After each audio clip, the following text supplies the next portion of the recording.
Elysium, Queen of the Underworld, Book 2. Written by Dani Hoots. Narrated by Brittany Goodwin and James David West. Chapter 1. Chrys. What do you mean, Father? I saved you. You no longer have to suffer in Tartarus. His eyes were full of fury and confusion. I watched as he tried to gather himself before speaking to me.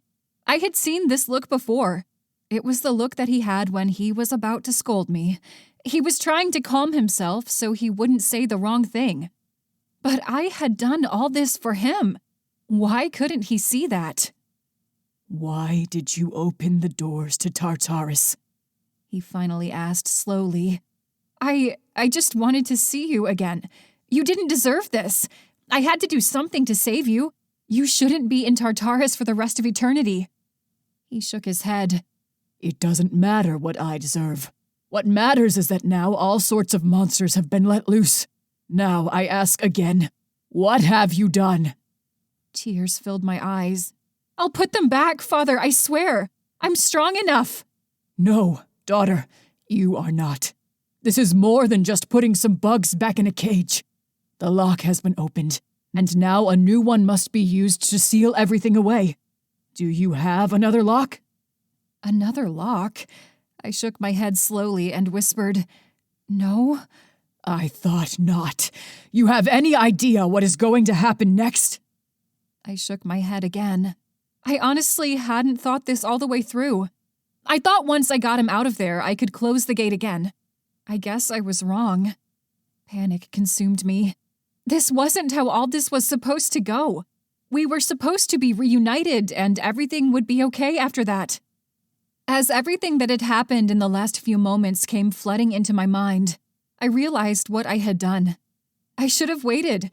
I should have consulted with others so that we could come up with a plan to stop Cronus before he escaped. Now we would have to completely start over. It was all my fault. I was going to bring upon the apocalypse. Before Father said anything more, there was a loud roar. I quickly covered my ears as I felt like the sound was going to burst my eardrums. I glanced up at Father, who didn't even falter. Was this what he heard all the time he was down there? I couldn't imagine what kind of torment this was, since it felt as if my ears were going to bleed. I wanted more than anything for it to stop, but it kept going, as if the roar was the only thing that existed. It was the sound of anger and resentment, but also one that saw a taste of freedom. Cronus had realized what had happened and was trying to get away, just like every ghost and creature that was locked down there. And it was all because of me. The sound finally stopped, and I glanced around. Only darkness surrounded me. What was that? Father stared out at the darkness. Cronus. He's gaining his power now that the gates are open, and he's leaving. My stomach felt as if it were twisting into knots. I'll be able to stop him, Father. I swear I will. He pinched the bridge of his nose. No, you won't. This is the end of the world. We have nothing to stop Cronus. Not anymore. My mouth opened, but I didn't know how to respond. Was this really the end? No. I wouldn't allow it. I would stop it just like I always did. I had stopped Zeus and Poseidon, and I would be able to stop Cronus. There was another roar that shook the entire ground.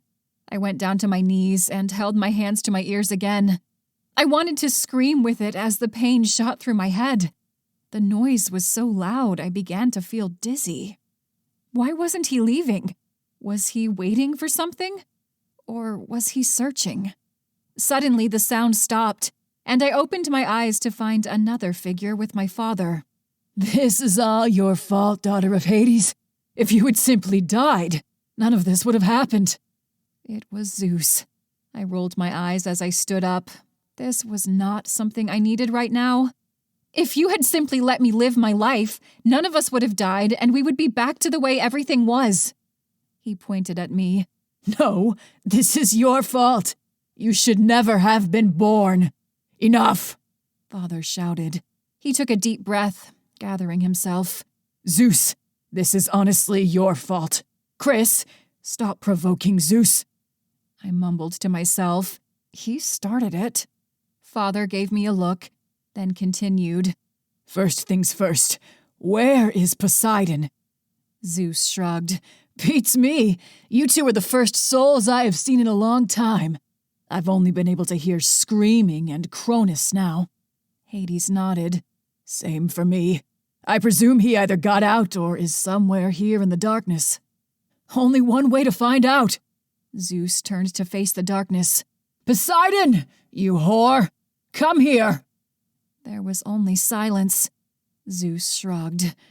I guess he's gone. Hades sighed. Well, that's somewhat concerning.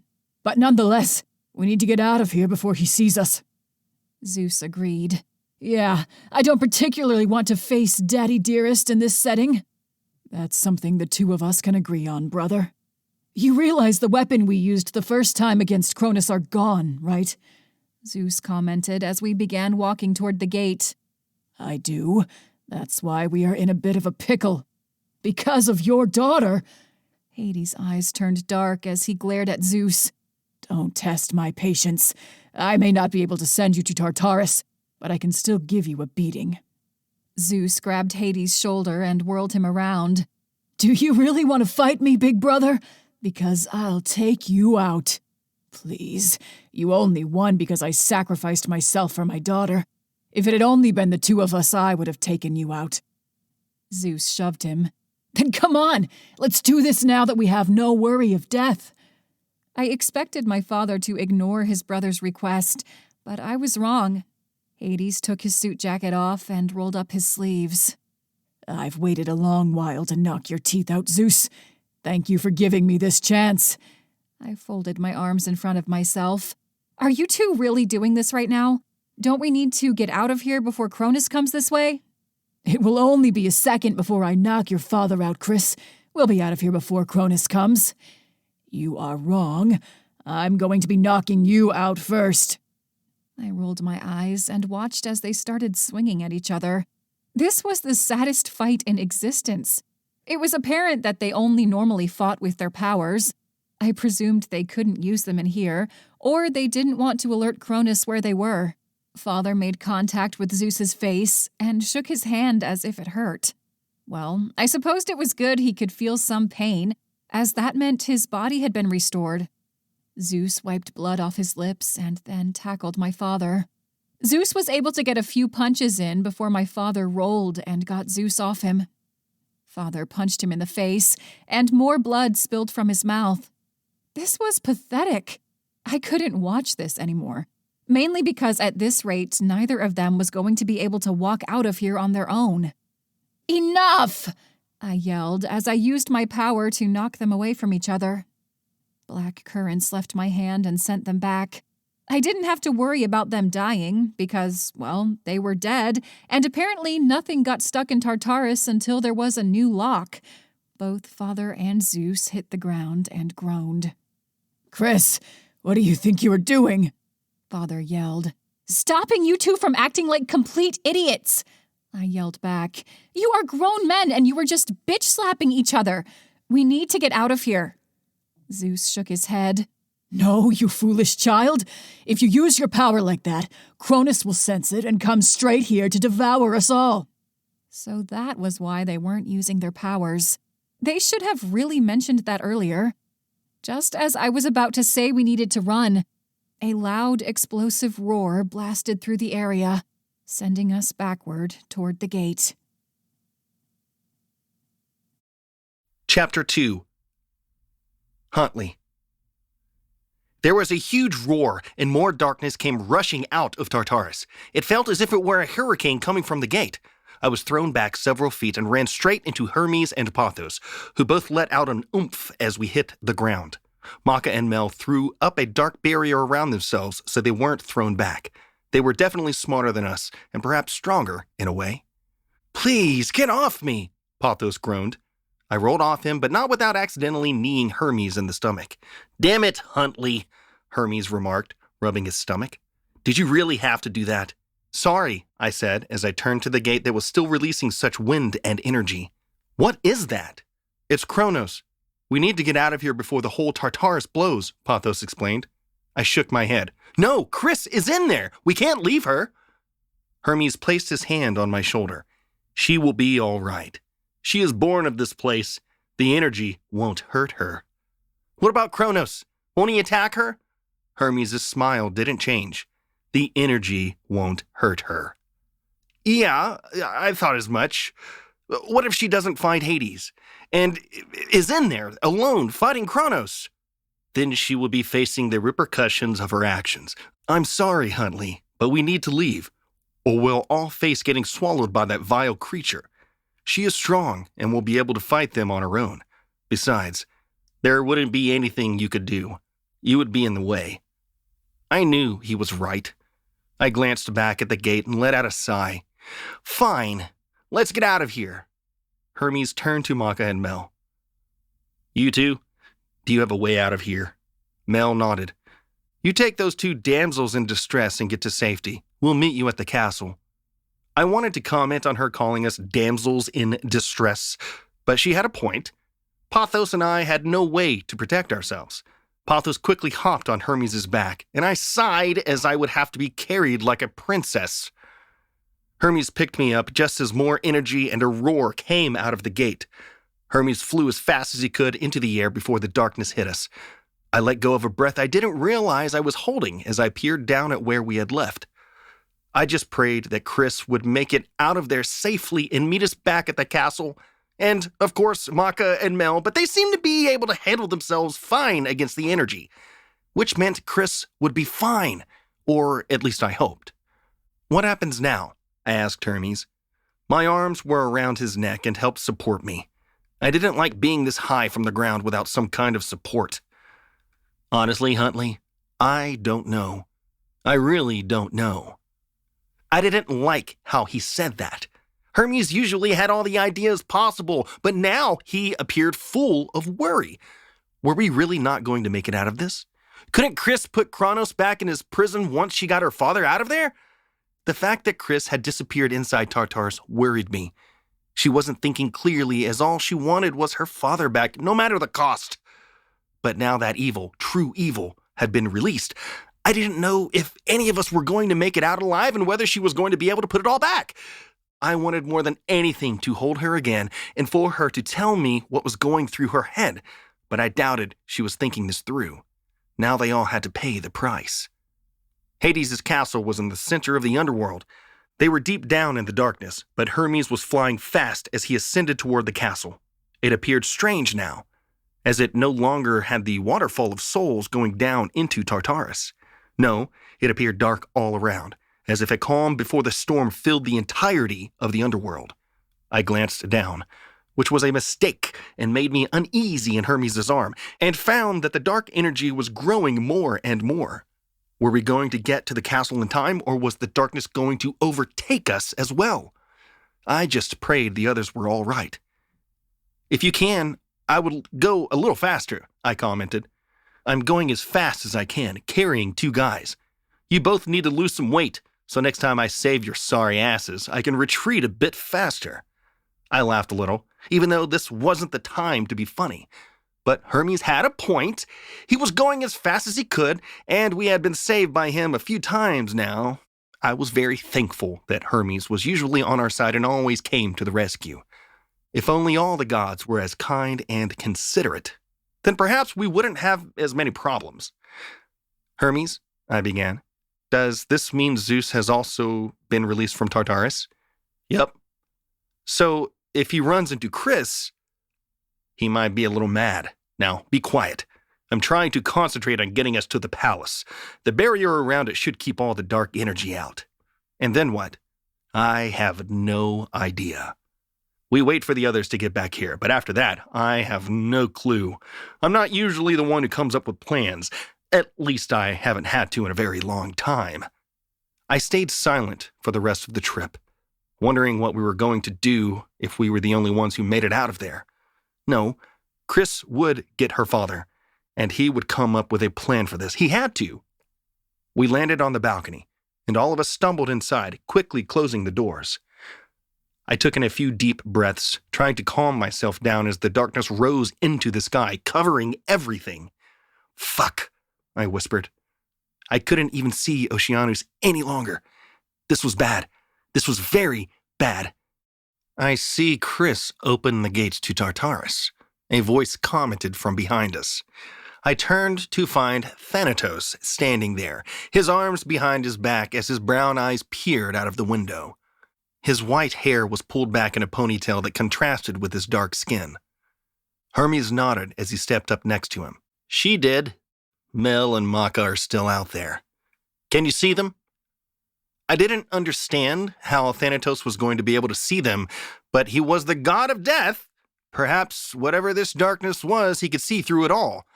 Thanatos opened the door, and I anticipated there to be a rush of wind, but there was nothing. Thanatos stepped outside. "The barrier will keep it out, the balcony included," he commented as he peered below. "Mel and Maka are fine and are making their way up here. There's nothing to worry about, those two." "And Chrys?" I asked as I followed Thanatos, still hesitant that this darkness was going to swallow me whole. He shook his head. "I don't see her. I'm sorry." I frowned as we all stepped inside, waiting for the others to arrive. I paced back and forth, praying that she would be all right. "There's no way I can fly in this." "We are stuck here until it clears up," Hermes said as he peered out. "Will this clear up?" Pothos asked. "There are a lot of souls in Tartarus. It could take a long while." "It all depends on how many we're looking at in any given moment." Hermes turned to Thanatos. "Do you know how long this will take to stop?" "I would give it a few hours. They're being released at incredible speed. What I am more worried about is Cronus, and what dark aura will accompany him as he leaves." We all nodded as we stared out the window, waiting for Mel and Maka as they escaped this devilish wind. I kept pacing as minutes passed. Were they really okay? Or had we left them to die? Thanatos said he could see them, but was it possible they got swept away after that? I would have felt responsible if something happened to them since they had come to help me. After about 15 minutes, I saw a pair of hands reach up on the balcony. We all rushed outside and helped Mel and Maka over the balcony. They gasped for air as they collapsed on the ground. They were fine, but now the question was, where were Chrys and her father? Chapter 3. Chrys. Shit. The three of us got up as fast as we could and made our way straight toward the gate. There was no more fighting, but a simple understanding that we all wanted to make it out of here alive, so to speak. We wouldn't die if Kronos caught us, but we would be in his stomach. And to me, death seemed to be better than that. Darkness covered everything, and it was hard to tell where the gate was. But I had a feeling it was in the opposite direction from where Kronos was coming from. I glanced behind me, and although darkness surrounded us, there was an even darker creature behind us, one that absorbed any light that was left, as if it were darkness itself. But that wasn't right, was it? Wasn't Kronos the titan of harvest? Why did he become something so dark and rotten? I turned to what was in front of me. I would get those soon enough once we were out of here. Father and Zeus were right beside me as we made our way to the entrance. I could see it now, although covered in shadows. There was some light coming from the doorway. We had made it. I felt victorious, even though I knew that might not be the case. Just because we were getting out of here didn't mean Kronos couldn't as well. We made our way through the doorway and kept running. It was easier to breathe out here, but darkness was pouring out of the gates, making it impossible to tell which way we needed to go. The air was cold, colder than normal, as if this darkness was sucking any life it could out of the air. I peered up and could barely see the tint of blue that was Oceanus. Were these all the souls that were in Tartarus? There were so many. I felt something grab my hand and found that it was my father. "Hold on, my flower.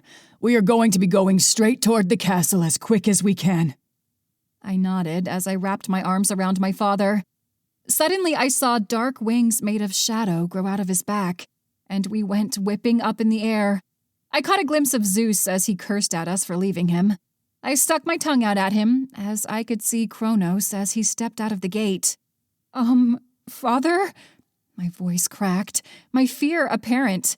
I wanted to scream, but was afraid that Kronos might hear and come for me. I know. Hold on.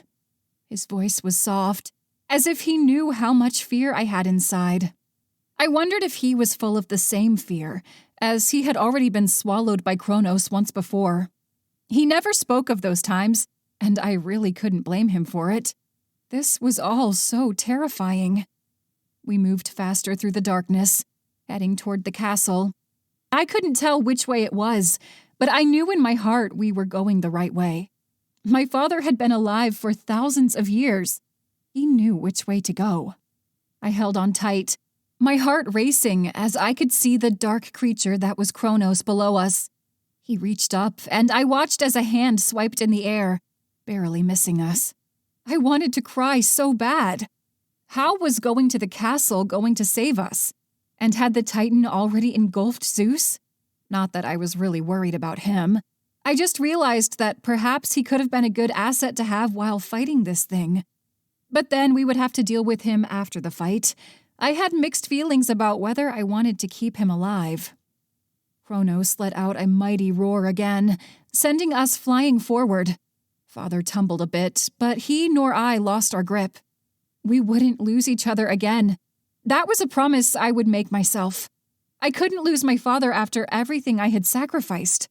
Otherwise, then what would this have been for? I could make out the silhouette of the castle. We were almost there. I wanted to cry as we passed through the barrier and landed on the balcony. I could finally see. I could finally breathe. "Chrys!" Huntley exclaimed as he ran toward me. He wrapped his arms around me.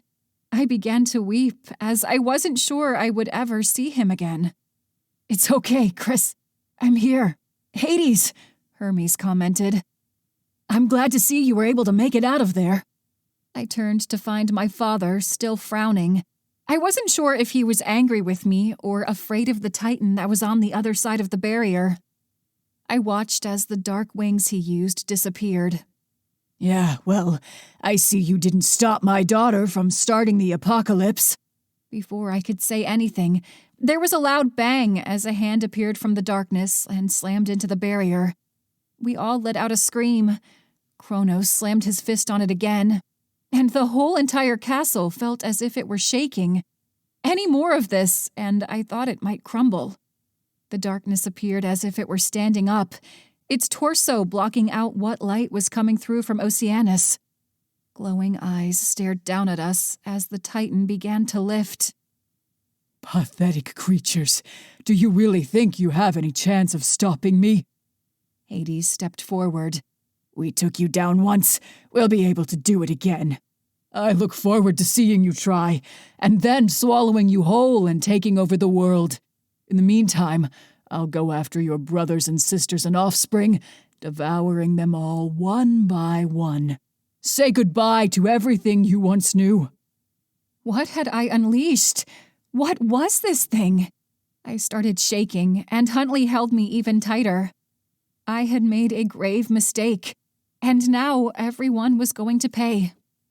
Kronos laughed again as he grew larger and went up into the sky toward Earth with the rest of the souls. I gulped, worried for all the other gods and goddesses he was going to go after. But they wouldn't be destroyed. They only would be engulfed by him. I could save them. Eventually. Once he was out of sight and only the darkness of the other souls filled the sky, I turned to my father. "How were you able to fly?" He shrugged. "I can use magic to create clothing and the like. I can also give myself wings." There was still so much I needed to learn about our magic. I glanced over to see Mel and Maka standing in the doorway. I ran toward them and embraced them both. "Thank goodness you two are alive. I'm sorry I did this, but I'll make it right, I swear." Maka patted my back. "I know you will, Chrys. That's the kind of goddess you are. You just wanted your father back." I nodded, tears filling my eyes. To be honest, I'm not sure you'll defeat him, Mel commented, but I know you'll give it your best shot. I let out a snort of a laugh as I peered around to see who else was here. I saw Pothos, Hermes, and Thanatos. I nodded to Hermes, who nodded back. I was glad to see he was here, as he was a good asset to have, as I had found over the years. I had a feeling a lot of the other gods in the underworld were fine, since they all had barriers around their homes. The question was simply what gods on Earth and Olympus would be able to fight against Kronos. Then it hit me. My mother was on Earth. My heart sank as I glanced at my father. He was also frowning as he peered up at Oceanus. Was he also thinking of her and what fate might be coming her way? I didn't think that Kronos could be so vast and so strong. If I had known, I wondered if I still would have gone to such measures. Knowing me, I probably would have. I was such a fool. I should have known that anything Aether approved was a bad idea. But I had to fix it. I had to. Suddenly, out of nowhere, lightning came crashing from below us and landed on the middle of the balcony. My eyes felt as if they had been stabbed with ice picks as the light was so bright. After a few moments of my eyes adjusting, I found Zeus standing in the middle of the balcony. Ugh, I commented with a sigh. Chapter 4. Huntley. Did Zeus just appear out of nowhere? He turned and glared at Chrys. Don't me! You two left me there to be swallowed by Kronos! Zeus yelled. Yep, it really was him. This was not something I was expecting, nor something I wanted to happen. Knowing him, he was going to try to kill Chrys again, but could she even really die when Tartarus was open like that? Could anything truly die right now? I had no idea how this apocalyptic stuff worked. All I knew was that I was going to hold on to Chrys and never let go. You are fine. So it worked out, didn't it? Hades commented without even looking at his brother. Zeus turned his attention to him. What? Did you leave me there to get revenge on me when you were swallowed by him all those centuries ago? Is that it? Hades sighed. Perhaps. Or I just didn't want to deal with you yelling at me constantly. I came back for you, you know. I destroyed Kronos. Yes, and I would have come back for you, so stop your nagging. We need to have clear heads if we are going to try to stop Kronos. I noted his use of the word try. I didn't particularly like that. Did he not believe they would be able to take down Kronos? I glanced around. Were these the only gods that would be left after Kronos ascended to Earth and then to Olympus? Fine, whatever. But don't think I'll be quiet once we defeat him, Zeus said as he turned toward the castle. Now, what do you have to eat? I'm starving. Hades gestured to the rest of us to enter the castle and head toward the dining hall. I hoped Lucky had some food ready for everyone, as there were just a few more people than normal. I would have hurried to the kitchen to help, but I didn't want to leave Chrys's side. I could feel her shaking still. I couldn't imagine what she had seen while she was in Tartarus and running from Kronos. She had been able to save her father, but it seemed it came at the cost of the world. Not even I thought all this destruction and energy was possible, and I lived in the underworld. All 9 of us made our way to the kitchen. As we almost made it there, I could hear the patter of huge dog feet come barreling down the hallway. Cerberus ran straight toward Hades, nearly knocking him over as he placed his paws on top of Hades' shoulder, licking his face to death. I saw a smile sneak onto Hades' face. It's good to see you too, Cerberus. He missed you. Sometimes I hear him whining and find him clawing at your study door, Chrys commented. Hades nodded. He's a loyal dog. I'm glad to see he's warming up to Huntley and Hermes. Chrys smiled a little. Yeah, he sure is. Hades kept scratching behind Cerberus's ear, even though I trained him to attack Hermes. Hermes turned around and pointed at Hades. I knew it! Chrys laughed. I was glad to see her smile. It had been so long. Zeus sighed. Hurry up, Hades. I'm hungry. Hades didn't say anything, but moved the dog off of him. Right. I'll see what the chefs are working on, and if there will be enough.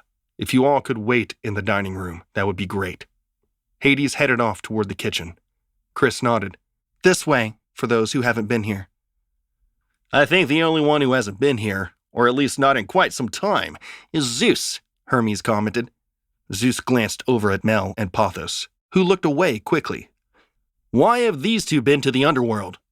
For D&D, of course, Hermes grinned. What in Olympus is D&D? Zeus narrowed his eyes. Is it some kind of orgy thing? Chrys made a disgusted sound. Not everyone thinks with just their dick. Then what is it? Zeus asked. Hermes, of course, answered. It's a role-playing game where you get to pick characters and go on adventures. Zeus just stared at him. Because we don't have enough adventures as gods? Hermes shrugged. There hasn't been much action until recently on the god front, to be honest. Besides, he slapped my back. Huntley is down here all by his lonesome. We had to do something to keep him company, if only every week or so. Zeus shook his head. Whatever. I don't care at this point. We all entered the dining hall and took our seats. Zeus, of course, sat at the head of the table where Hades usually sat. Chrys and I took our seats away from him, and the others filled in some of the gaps. I grabbed Chrys's hand and squeezed it. It will be okay. We all will figure out what to do. She slowly nodded. Yeah, we always do, don't we? After a while, Hades stepped in the room and hesitated when he saw Zeus in his chair. He shook his head, not wanting to deal with him, and took a seat on the other end of the table. Dinner will be out shortly.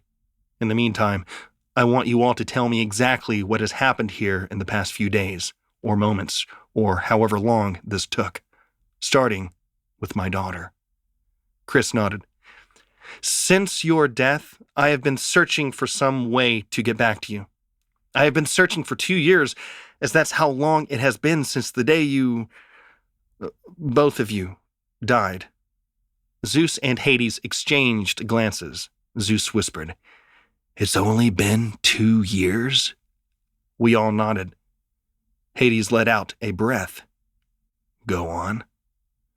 I searched through your study again and again, going through all of your books and papers, only to find nothing. Then, a week or so ago, I found a piece of paper that was stuck to the back of one of the bookcases and then painted over. I almost didn't see it since it blended in so well. Hades cursed under his breath. Zeus slammed his fist on the table. You told me you destroyed that piece of paper. Quiet! What happened, happened. I didn't think anyone would find it. Hades turned back to his daughter. Continue. I asked Maka, and she took me to the Fates. They said they couldn't answer either. Themis said the only person who would know is Aether. Hades stared at her. Please tell me you didn't visit Aether. Everyone at the table looked away. Hades rubbed his forehead. I was able to get it translated by him. He told me that Hecate held the torches needed to unlock Tartarus. Zeus laughed. You listened to Aether. Did it not occur to you that a god such as he wouldn't help without an ulterior motive? That he wanted his children, who are all daemons, free to send the world into chaos in which then he could rule? Which means we not only have to deal with Kronos, but Aether as well. Hades rubbed his forehead some more. Great. Just absolutely fucking great. Chrys stared down at her hands in her lap. I'm really sorry. I thought maybe I could close it back up quickly. I thought maybe there would be a way to stop it before it got too out of control. You thought wrong. Kronos is not the easiest titan to take down, daughter. It took all of us at the peak of our strength to stop him. Now I fear that most of our brothers and sisters are being swallowed whole as Kronos rampages throughout the worlds. Chrys didn't say anything, but waited for Hades to go on. But there is one way to stop him. Hades peered up at his brother, who was frowning. A weapon of sorts.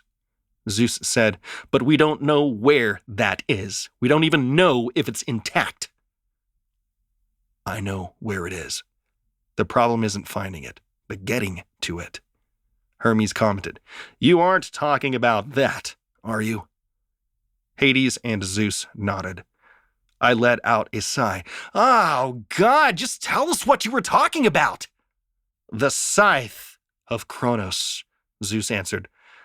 "The scythe he used to destroy his father, Uranus. And it's the weapon I used to cut up Kronos.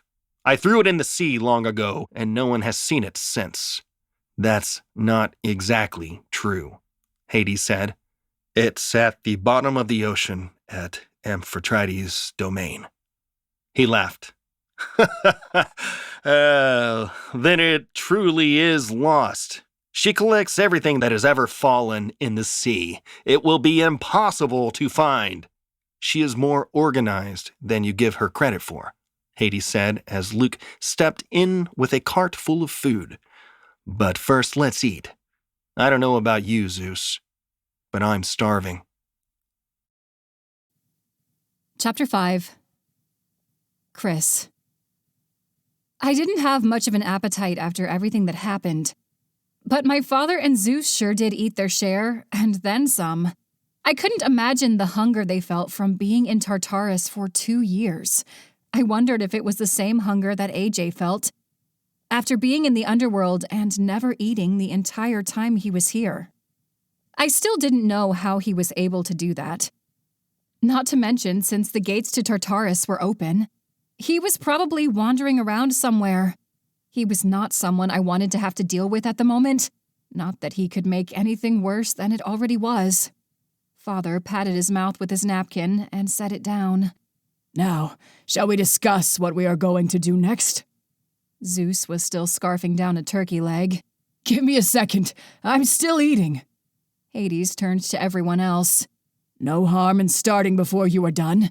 It's not like you'll be an asset to the conversation." "Hey!" Zeus said, spraying pieces of meat all over the table. I made a disgusted sound and turned back to listen to my father. "Zeus did, in fact, kill our father with the scythe that Kronos killed his own father with. It was a powerful weapon, one that can split the world into two. It was because of its power that it had to be destroyed. But no matter what we did, it couldn't be damaged. So instead, Zeus chucked it into the sea like some madman." Hades gave Zeus a look. "I did what I did for the gods. Did anyone find it? No. So there. I was successful in hiding it, wasn't I?" Hades sighed. "The reason it wasn't found was because Aphrodite found it and likes anything shiny and kept it in her collection. No one is brave enough to swim down there and try to take anything from her." Aphrodite, as in Poseidon's wife? I asked with a sigh. Everyone but Huntley nodded. Why couldn't anything ever be easy? Why couldn't things go our way for once? "Wait, where is Poseidon?" Huntley asked. His hand was still in mine, as he was letting me know he was there for me. I loved him for his sincerity, but didn't feel I deserved it, since I had done all that behind his back. But even then, he wasn't mad. He just wanted to make sure I was safe. Zeus and Hades both shrugged as Hades answered. "Neither of us saw anyone until the gate was open. Poseidon was either somewhere else, or he didn't give a shit and ran off without us." That seemed about right. He didn't seem to be a team player, but was selfish and did whatever he wanted. I hated him with a passion. "So we need to find Aphrodite and convince her to give us the scythe. Anything else she might have hoarded that we could use?" I asked, half sarcastically, half seriously. Thanatos shrugged. "Perhaps the shield of Achilles?" Hades nodded. "Can't hurt. Grab the shield as well. It is also made adamantine." Huntley laughed. "Like Wolverine?" Everyone but Pothos and Mel looked at Huntley with confusion. Pothos and Mel nodded. "Yeah, what they used for Wolverine was based on Greek mythology," Pothos explained. "Huh," Huntley said. "I didn't know that." Anyway, Hades gave Huntley a look for interrupting him. the scythe can cut through anything, so it's a powerful weapon. It can cause great destruction in the wrong hands, so make sure no one else gets it. I nodded. Well, it seems I'm also too powerful and can destroy everything, so I don't think the scythe is going to be too much of a burden. Hermes tried to hide his chuckle, but everyone heard it. I gave him a little wink as he knew what I was getting at. I was supposed to be more powerful than any god, and yet I needed some large knife to take down Kronos. It didn't make sense, if I were honest. Can't I just use my power to send Kronos back to Tartarus? Hades gestured to Zeus. Brother, how about you fill in Chrys on how it was fighting our father? Zeus set down his turkey leg and held up a finger. One doesn't simply send Kronos to Tartarus. First, he needs to be extremely weakened, and the best way to do that is with the scythe that can cut through anything. You don't want to use your power, as it will lower your power as well. Then, after he's weakened, you need to use all your power and also physically drag him down to Tartarus. Then the gate needs to be quickly locked. I don't know if you noticed this, but since you broke those locks that were never supposed to open, there is currently no lock on the gate. Which brings me to the other matter we need to attend to. We need to find Hephaestus to make us a new lock. Does anyone at this table know his whereabouts if he hasn't been swallowed up by Kronos? Hades asked. Everyone shook their head. Hermes held up his hand. I know he's in a volcano somewhere, so odds are that he wasn't captured by Kronos. Well, that's a start. Do you know who would know where he is? Hermes nodded. Aphrodite should know. She acts like she doesn't care and couldn't be bothered, but I know she keeps tabs on him. Hades let out a sigh. Okay, here's the plan. Hermes, after it's clear outside, you go to Earth and you scout to see what gods you can find and save, specifically Aphrodite. Take them all to the entrance to the underworld, and I'll instruct Charon to let any god in. Then, once you've scouted around, report back here what you see and know. Does this sound like something you can do? Hey, wait a minute, Zeus said. Hermes doesn't take orders from you. He is my messenger. Hades clutched his fist. Well then, give him orders. Hermes, Zeus turned to him. Do the plan Hades just said. Father rubbed his face, frustrated with Zeus. I didn't blame him. We had only been in this room for an hour and I already wanted to kill him. Again. I can do that, sir. Leave it to me. Are you sure?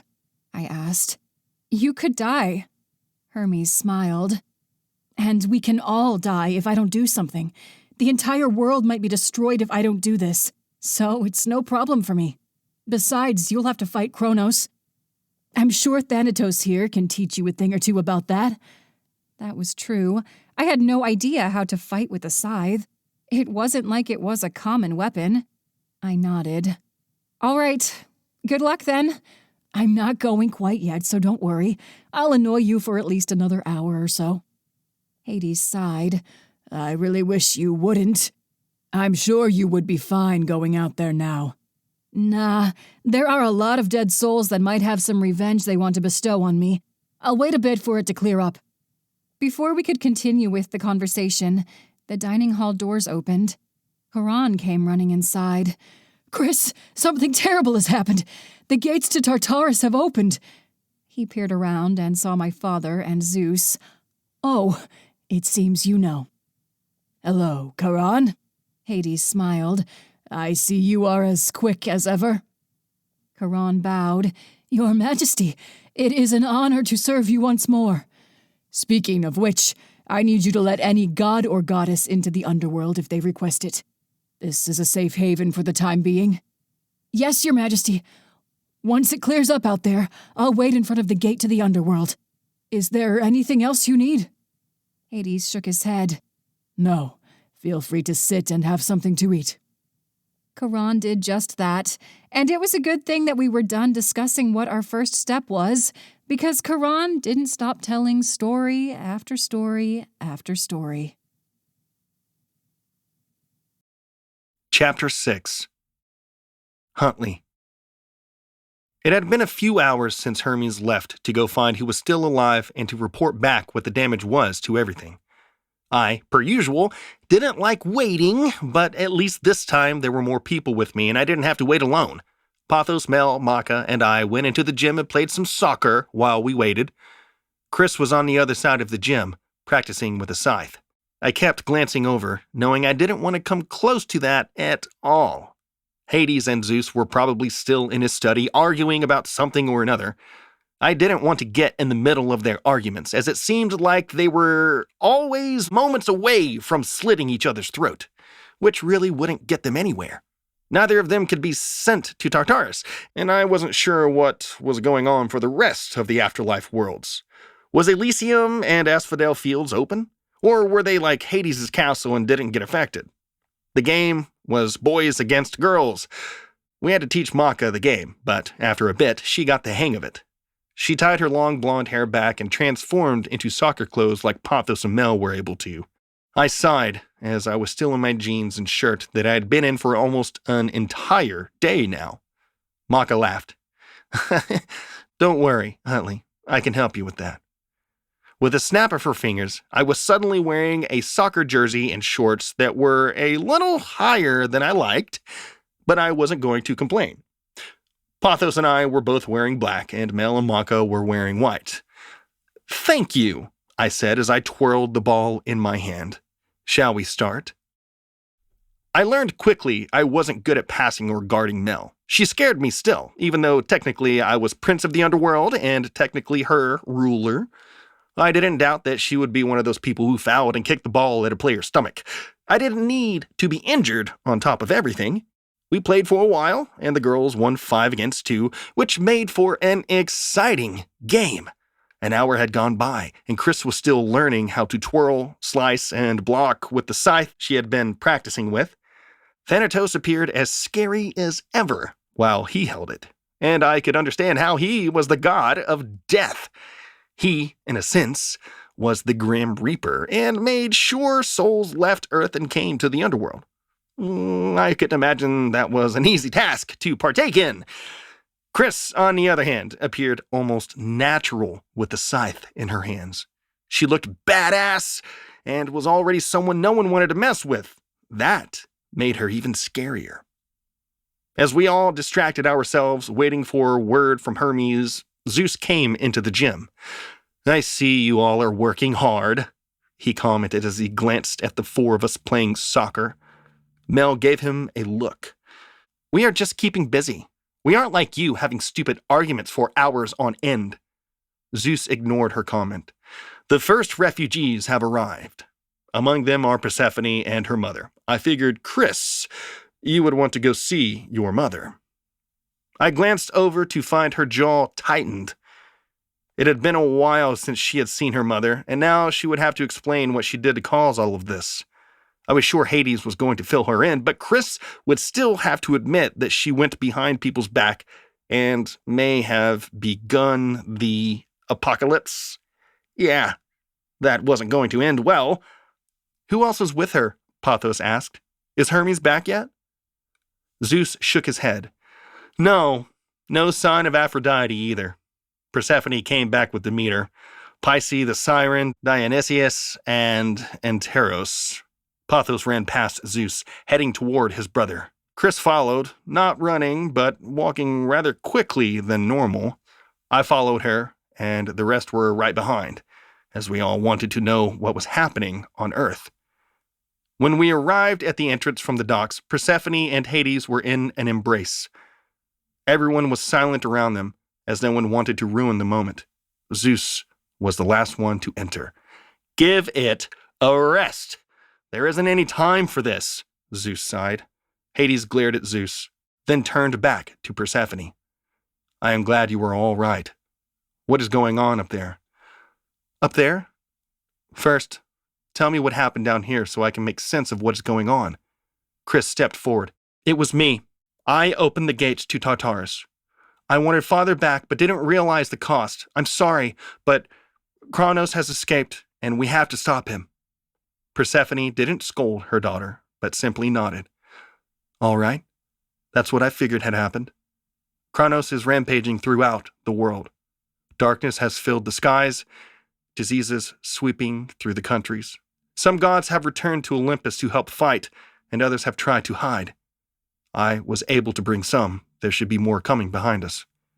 Kronos was able to get some, including Apollo and Hebe, and she glanced over at Pothos, who was with his brother. Tears were already in both their eyes. Eros. And those were the only ones I witnessed. There could be many more. I felt bad for Pothos. He had lost his brother. They all were pretty nice dudes. None of them deserved this. I was glad one of them survived, but that didn't mean it didn't suck. I would let him know I was there for him if he needed anything, although I didn't know what I could do at a time like this, a time when the entire world was full of chaos.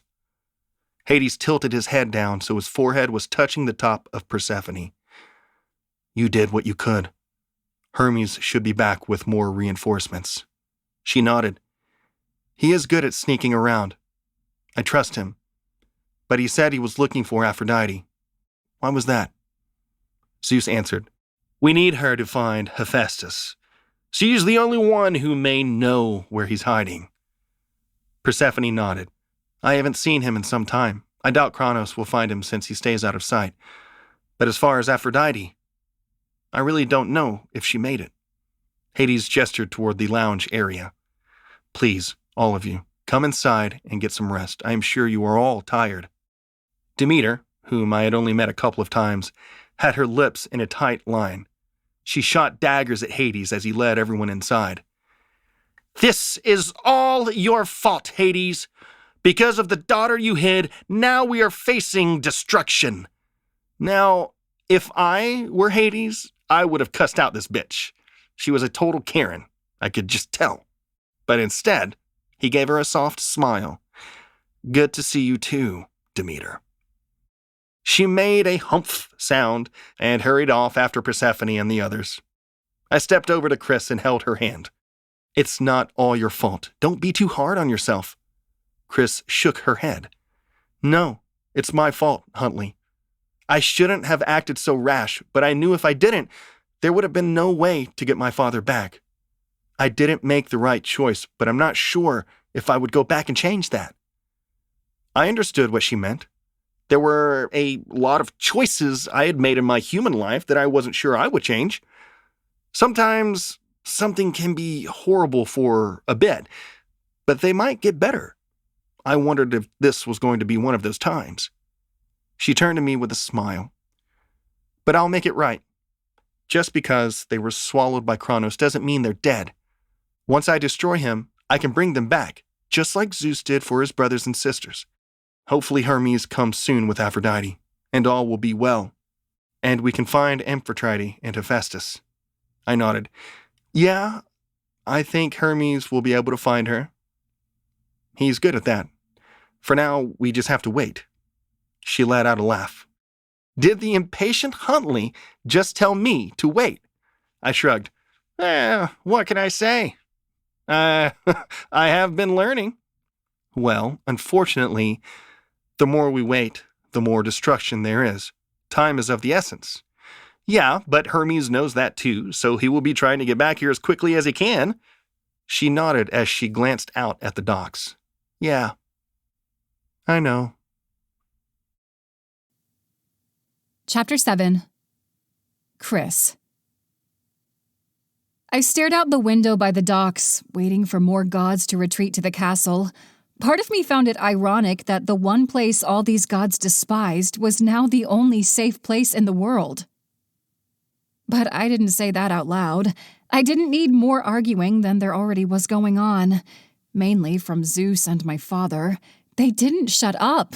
I wondered what it would have been like if Poseidon was here too. They probably would have both ganged up on my father, as they typically did. I was very glad I was an only child. Hours passed, and my heart sank more and more. What if Hermes wasn't able to get out of there alive? What if he had been swallowed up by Kronos, and we wouldn't be able to find Hephaestus? Would there be another god to help us? Or make us a lock? I shook my head. I needed to not think about those things at this moment. I felt a hand on my shoulder. I turned, expecting to find Huntley, only to find my mother. She was wrapped up in a blue shawl and watched me with her hazel eyes. I didn't know what to say to her. Do I apologize? I really didn't want to, as I felt deep down part of this was still her fault. I had begun to understand her and understand the pressure she dealt with from Olympus, but that didn't mean I had completely forgiven her. She was a horrible mother, but she did all that to keep me safe. "Have you come to scold me?" I asked finally. She shook her head. "No, I came here to tell you I was proud of you. You did something that I could not bring myself to do." Was I really hearing that right? Was she really complimenting me? I may have destroyed the entire world, started the apocalypse and all that. Oh, I know, but that isn't so much your fault as it is Zeus's. If he had just let you stay in the underworld, none of this would have happened. But he has a thick skull, just like the rest of them. I nodded. She could say that again. "Where's Huntley?" I asked. "He's with Pothos, comforting him and his brother. He's a good boy, that Huntley. You are one lucky girl." "Yeah, I know, but I should have told him what I was doing. I lied to him, and I think he feels slightly responsible for not stopping me." "Men think they can control us, but they need to learn that they don't know better. You would have done this no matter if he knew or not. By not telling him, you saved having to push him out of the way to open the gate." She had a point there. What if he did make it in time to stop me? Would I have fought him? I shuddered at the thought. "I'm sorry I wasn't here after your father died," my mother finally said. "I wanted to give you some room, and after a while I just didn't know how to approach you. I felt like I would say the wrong thing or do the wrong thing. That was stupid of me. I should have just came." Tears filled my eyes. "I'm sorry I never reached out either. You had lost the one person you loved." She wrapped her arms around me, and I did the same to her, my tears dropping down on the cloth on her shoulder. "It's all right, sweetie. I understand, and I should have come here. But for now, we've got to put that behind us and move forward. We'll stop Kronos, and everything will go back to normal. I promise you." I nodded. "Thank you, Mother. I needed to hear that." "Am I interrupting something?" a voice asked, making me whip around to find Hermes standing beside me. With him were Aphrodite and Ares. Ares appeared beaten, with blood dripping down his forehead and lip. Pieces of his suit were ripped and covered in dirt and blood. Aphrodite appeared shaken, with her hair all frazzled, but she didn't have any wounds that I could tell. "Ares, are you all right?" Persephone asked as she stepped up to them. "We need to get you to a healer." He spat out some blood. "I've never been better. I'm ready for more." Hermes turned to him. "If I hadn't come when I did, you both would have been dead." "Dead?"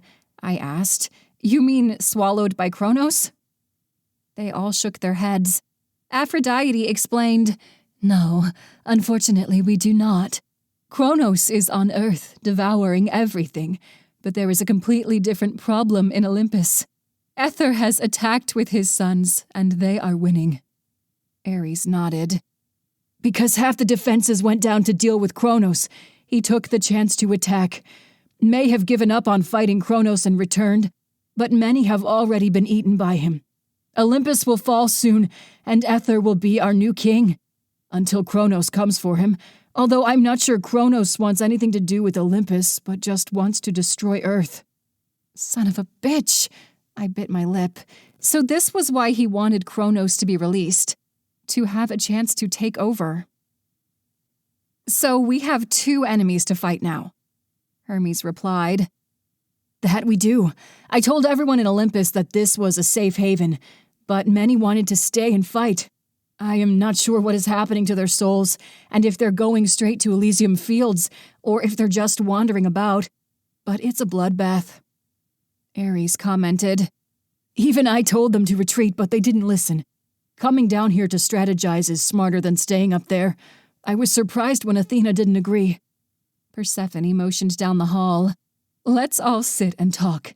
We have much to discuss, and Ares, I don't care what you say, you need to be treated for those wounds.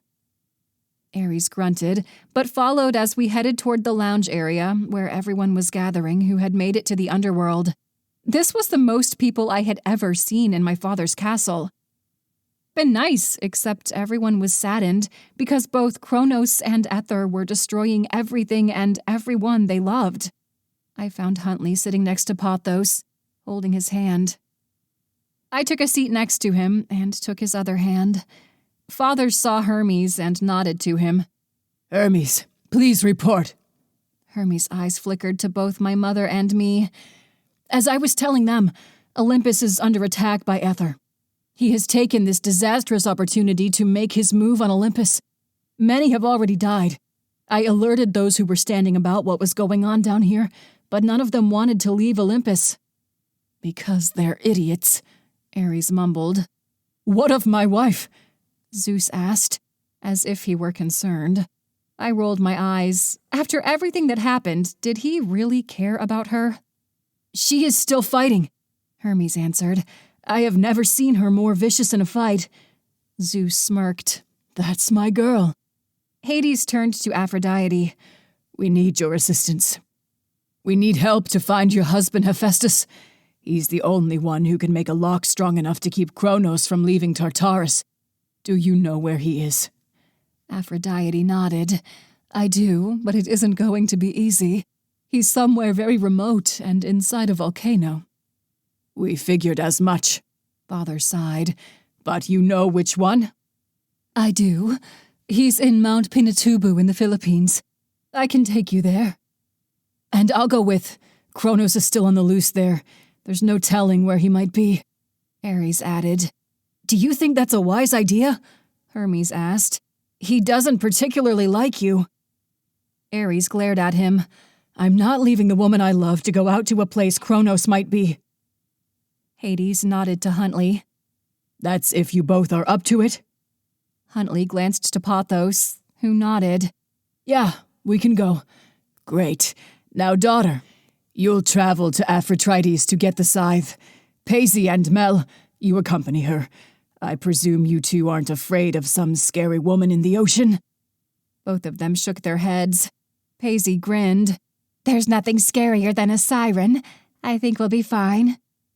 I have loads of dirt on Aphrodite. We'll get what we need, Mel added. I'll go too, my mother said. I'm not leaving my daughter again. Hades shook his head. No, I need you here. You can handle all these gods better than I can. They trust you more than they trust me. I need my queen. Mother frowned, but she knew he was right. Zeus had been keeping Hades occupied by being utterly annoying. Mother was better at ushering everyone. Since she was here, I felt that more of these gods listened to what Father said. Hermes clapped his hands together. And I'll go help find gods that need saving. Anyone want to join me? No? Well, all right then. I work better by myself anyway. I gave Hermes a small smile, and he gave me a wink and headed off. The rest of us gathered into our groups and began our own missions. Chapter 8 Huntley. This was so awkward. First off, Ares was being way overprotective of Aphrodite, keeping his arm around her and all that. I mean, I understand that feeling, as I always wanted to keep Chrys safe, even though we always seemed to be apart during something drastic. Now that I thought about it, why did I need to be on this mission? Why couldn't I be with Chrys? Did Hades trust me enough to know that I would get this mission done with quickly? No, that couldn't be it, could it? Yeah, that's probably it, Pothos said as we sat in Charon's boat. I jumped a little, as the only voice I had heard for the past 30 minutes was Charon's. I told you to stop getting in my head, I said as I elbowed him. Sorry, I can't help it. It calms me down. I don't want to be in these two lovebirds' heads, mainly because they might kill me, and then Charon's head is louder than his voice, which is saying something. He was trying to distract himself, although reading my head was probably not a good choice, as it was going against his promise to me. I couldn't really blame him at this moment. You can play with my mind all you want. I get needing distractions. He laughed. Thanks. Yours has always been the most fun. Oh? Why is that? You are so rash and passionate. There aren't many people like you. You don't second-guess yourself. You just do it. You do everything for what you love, and you never waver. Believe me, that's refreshing compared to most people and gods. Most are selfish, which isn't a bad thing, but it gets boring. Thanks, I guess. He leaned back. You're unique. That's a good thing. If you say so. And then, boom! The entire world turned dark. It was crazy. Charon went about Kronos escaping as if we hadn't all seen it. I glanced forward to Ares, whose skin was turning red. I was rather impressed that he was not yelling at Charon. Perhaps he had more respect for the god than others did. Charon was old, after all, and was giving us a ride. Hermes had taken the 3 others to Earth on his own. I had a feeling he just wanted 3 girls to wrap themselves around him. I couldn't blame him. I would have wanted to as well. Pothos smiled. Don't let Chrys know you are thinking that. Or the other 2, in fact. All 3 of those girls would kill you without hesitation. I gave Pothos a look. Chrys wouldn't kill me. She would just maim me. True, but that might be worse in a way. As for the other 2, they will torture and then kill. I've seen both of them in action, that's definitely true. Ares turned. Will you 2 shut up? It's bad enough having to hear this guy talk. I peered over at Charon. He didn't even notice Ares' comment. That was how oblivious he was to everyone. I sighed as I leaned back and peered at Oceanus. Although the darkness was gone, as all the souls had escaped Tartarus, it was still a bit darker than it was before. I wondered if it had to do with Kronos or because Tartarus was practically broken. I just hoped we would be able to fix it as I missed its beauty. It was almost like a mixture of the sky during the day and all the stars one could see at night, but all a sapphire blue. Now it was a grayish blue and didn't have that sparkle. It was also eerily quiet, and the air felt as if it were just a few degrees cooler. To many, that wouldn't have seemed like much, but when you were somewhere where the temperature never changed, as it was always just a constant feeling, it was odd. It was now just a couple of degrees too cold, and I wish I had grabbed a jacket, but where we were going, I figured I didn't need one. After all, we were headed toward a volcano. I pushed back my giddiness, as I didn't need Pothos to make a comment. But we were going to a freaking volcano! It was like a little kid's dream come true. As a kid, you hear about scary things like volcanoes and quicksand, but when you grow up, you realize the odds of encountering those, especially in the city, are quite slim. Now, I would get to go in one. This was so cool! Hearing Pothos chuckle made me frown. Damn it, he found out about my childish glee. I couldn't help it, though. I had always wanted to see one. It's not as fantastic as you think. You'll see. I wondered what he meant by that. But I presumed since he had been alive for so long, he probably had a run-in quite a few times with volcanoes. I didn't want to imagine what that was like. We finally made it to the entrance of the underworld. There was a line of gods and goddesses, appearing as if they were refugees of war, huddled together, not sure what to do. It had been centuries, I figured from the history books, since they had dealt with any catastrophic event like this. I wondered if all of them had even been alive since the last big battle, or if this was all new to them. I figured there had to have been gods born or created since the last big war with how much they slept around. The 4 of us got off the gondola and headed out the entrance, as it was the only place where we could transport. And by we, I mean the gods. I wasn't looking forward to getting sick again. Usually now it was just a slight stomach ache, but every once in a while I did lose my lunch. I really didn't want to do that again. As we stepped outside the gate, I couldn't believe my eyes. The sky was dark, similar to when Zeus threw a tantrum, but this time it felt like darkness. There were fires in the distance as an entire mountainside was burning. I watched as jets flew toward the large Godzilla-sized creature, laughing and smacking them like bugs. Oh my God. It's like a movie, I whispered. But this is real. Pothos put his hand on me. We need to go before he notices us. I nodded, and in an instant we were in front of a lake. The smell of rotten eggs filled my nose. I had expected exploding lava and loud booms, and turning, I vomited up the breakfast I had earlier that morning. Damn it, I should have brought ginger or breath mints. After I was done, I sighed. Pothos patted my back. Poor Huntley. Neither man nor God gets the bad end of both sticks. I chuckled a little, then straightened up. Ares rolled his eyes. Let us not forget when your stealthy character rolled a 1 and woke an entire cave of Yetis and we all almost died, I commented. Hey, that was not my fault. The dice were faulty. Hermes rigged them. Truth be told, he probably did. But I shrugged. Aphrodite shook her head and rolled her eyes as she scanned the area. There is a hidden entrance somewhere along this lake. I believe it's that way, she pointed. But stay out of the water. Some people have had bad reactions. I did see the sign, but aren't we either gods or already dead? Shouldn't we be fine? Aphrodite shrugged. Suit yourself, but I'm not going back to the underworld to retrieve your soul. I glanced at the smelly water. It wasn't as if I wanted to take a swim, anyway. I followed Aphrodite as she began to hike around the volcano. I was surprised with Cronus alive that all the volcanoes weren't erupting or something. The sky above was dark like it had been when we first stepped on Earth. It really did feel like the end of the world. We kept walking, and I did my best to keep up. Although I did tend to have a fast pace, Aphrodite wasn't kidding around. And in heels, which I didn't understand how she could walk around here with those. I guess she really was the goddess of beauty and love. After about half an hour of walking, she finally stopped in front of a large boulder. This is the entrance. I stared at it. It was larger than me. How are we going to move that? Ares shook his head. Idiot. He stepped right into it and disappeared. I gasped.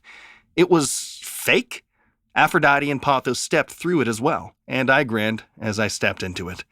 And then I smacked right into the boulder. Hey! I yelled. That's not cool!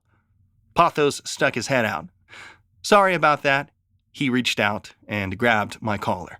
No, wait! Before I knew it, I disappeared through the boulder. Chapter 9. Chrys. I couldn't believe my eyes when we reached Earth. Mel and I gasped in horror as we saw the darkness cover the sky. An unnatural darkness that made one's hair on the skin stand straight up. Everything felt cold, even though we appeared to be in Greece, where it should have been warm this time of year. The air and everything felt a lot like my own power, but at even a more drastic level. Was it because this was my grandfather? Did I possess his same power? The thought gave me shivers as I tried to turn back to the group. We needed to focus on the task at hand first. We had to figure out a way to get to the bottom of the ocean. Hermes pointed to the northwest. If you go off the shores of Corfu, you should be able to make it there. Mel, you can transport over there, and then Paisy, you can take them under the water, I presume being a siren and all. Both of them nodded, and we held hands. Good luck, Hermes. I'm counting on you, I said. He shook his head. Don't worry about me. Just stay safe. It's up to you to win this now. A moment later, we were on the most beautiful beach I had ever seen. If it weren't for the dark sky and the waves crashing about, I wanted to come back here eventually, if possible. I had to win to save beautiful places like this. Turning to Paisy, I said, You can make it so we can breathe, right? She nodded. But first we need to go under the water. Otherwise it won't work. She stared out at the ocean. This is going to be a bit of a bumpy ride. Everyone hold on to each other. I snapped my fingers and a rope appeared. I wrapped and tied it around each of us. This should help and make it easier to swim with. I snapped my fingers again, changing everyone into swimsuits. I chose black bikinis for both Mel and me, and mermaid-style seashells for Paisy, and this should make us a bit more comfortable. Paisy nodded with a smile and turned to the thrashing water. Well then, hold on. We all stepped into the water. A wave crashed into me, almost knocking me over to faceplant into the ocean. In front of Mel and me, Paisy dove into the waves. We did the same. The water felt as if it were going to take us in every direction it wanted. It almost seemed like a whirlwind, demanding us to go deeper and deeper. My eyes were shut, worried that if I opened them, dirt and whatever else this water had mustered up would get into my eyes. Something grabbed my arm and touched my lips. Right, that was how the sirens did it. I decided I wasn't going to get anywhere panicking and opened my eyes and took a breath. This was so weird, even though it wasn't my first time doing this. I glanced around to find Paisy had moved over to Mel. Mel appeared as frightened as I felt. But after the siren kissed her lips, she stopped thrashing about and opened her eyes. I could tell she was taking her first breath and surprised how easy it was. It was like breathing in air, but we were underwater. I still didn't understand it, but I wasn't going to question it now. Paisy had turned into her mermaid-like appearance, which was a contrast to her bird-like ability that gave her the ability to fly. I had seen both, and I had to admit, this one was a lot more preferable. Her long green tail was beautiful as it swayed back and forth, and her red hair floated perfectly in ocean water. "Follow me." She turned and started to swim away. Mel and I did the best to keep up, but I felt the rope tugging on me as I wasn't as fast as the mermaid. As we swam deeper and deeper, the water seemed to calm down, and there was more and more wildlife swimming around. Colorful fish swam out of the way, as Paisy probably scared them. I wasn't sure where sirens were on the totem pole in the ocean, but I had a feeling it was pretty far up. It was dark down here, much darker than when I fought Poseidon years before. I felt bad that she had lost her sisters that day and was the last siren left, at least that I knew of. But she never complained. She mainly hung out with my mother, however, so perhaps she did complain and I just didn't know. I wanted to do more for her, but I had no idea what that could be. We kept swimming. Even being a god, my body ached, and I didn't want to keep going, but I pressed on.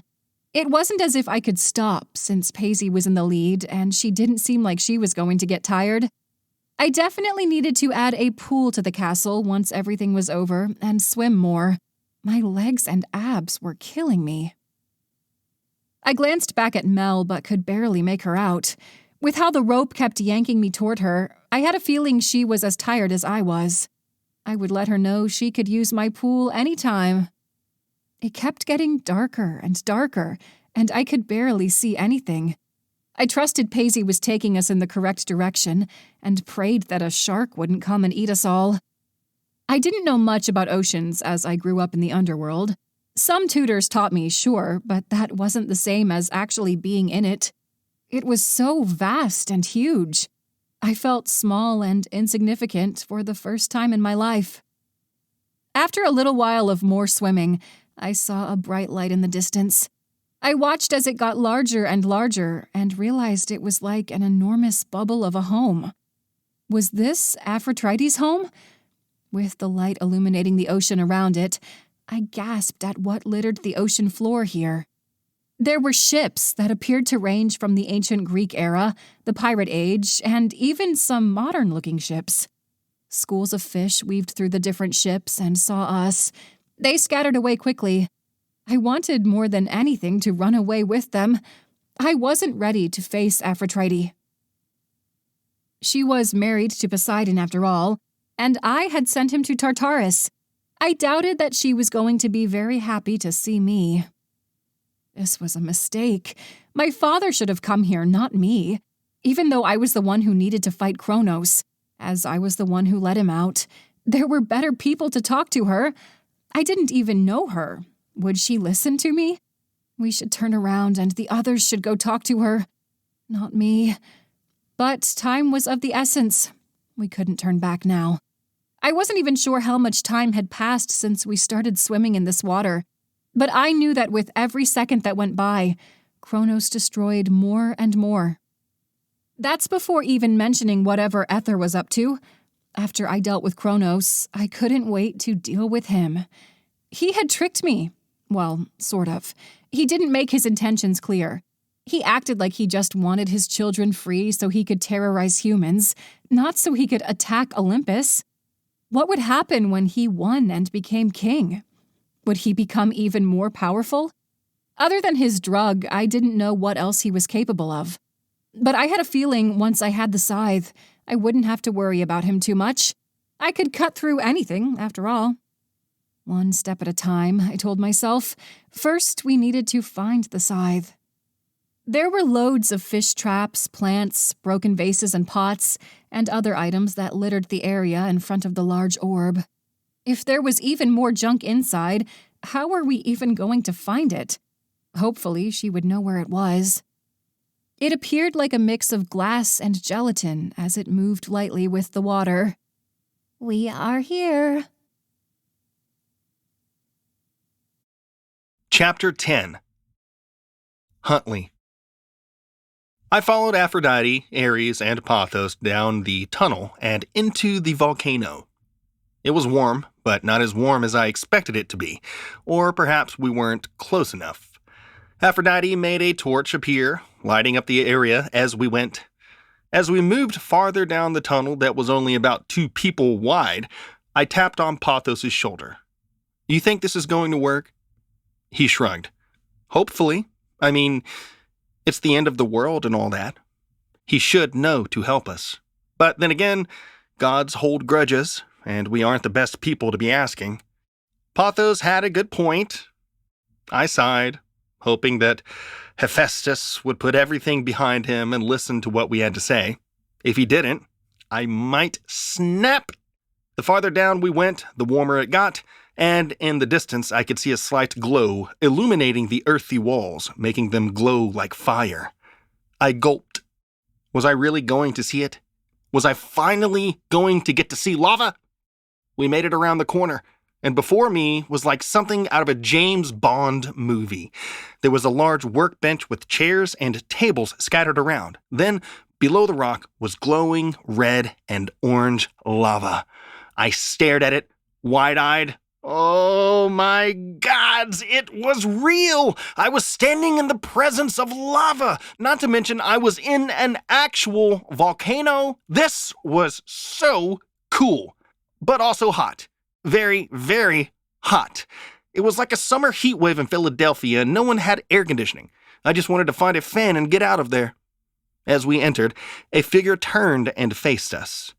I almost jumped back as the man was large, larger than Ares, and a lot more muscular, which was scary.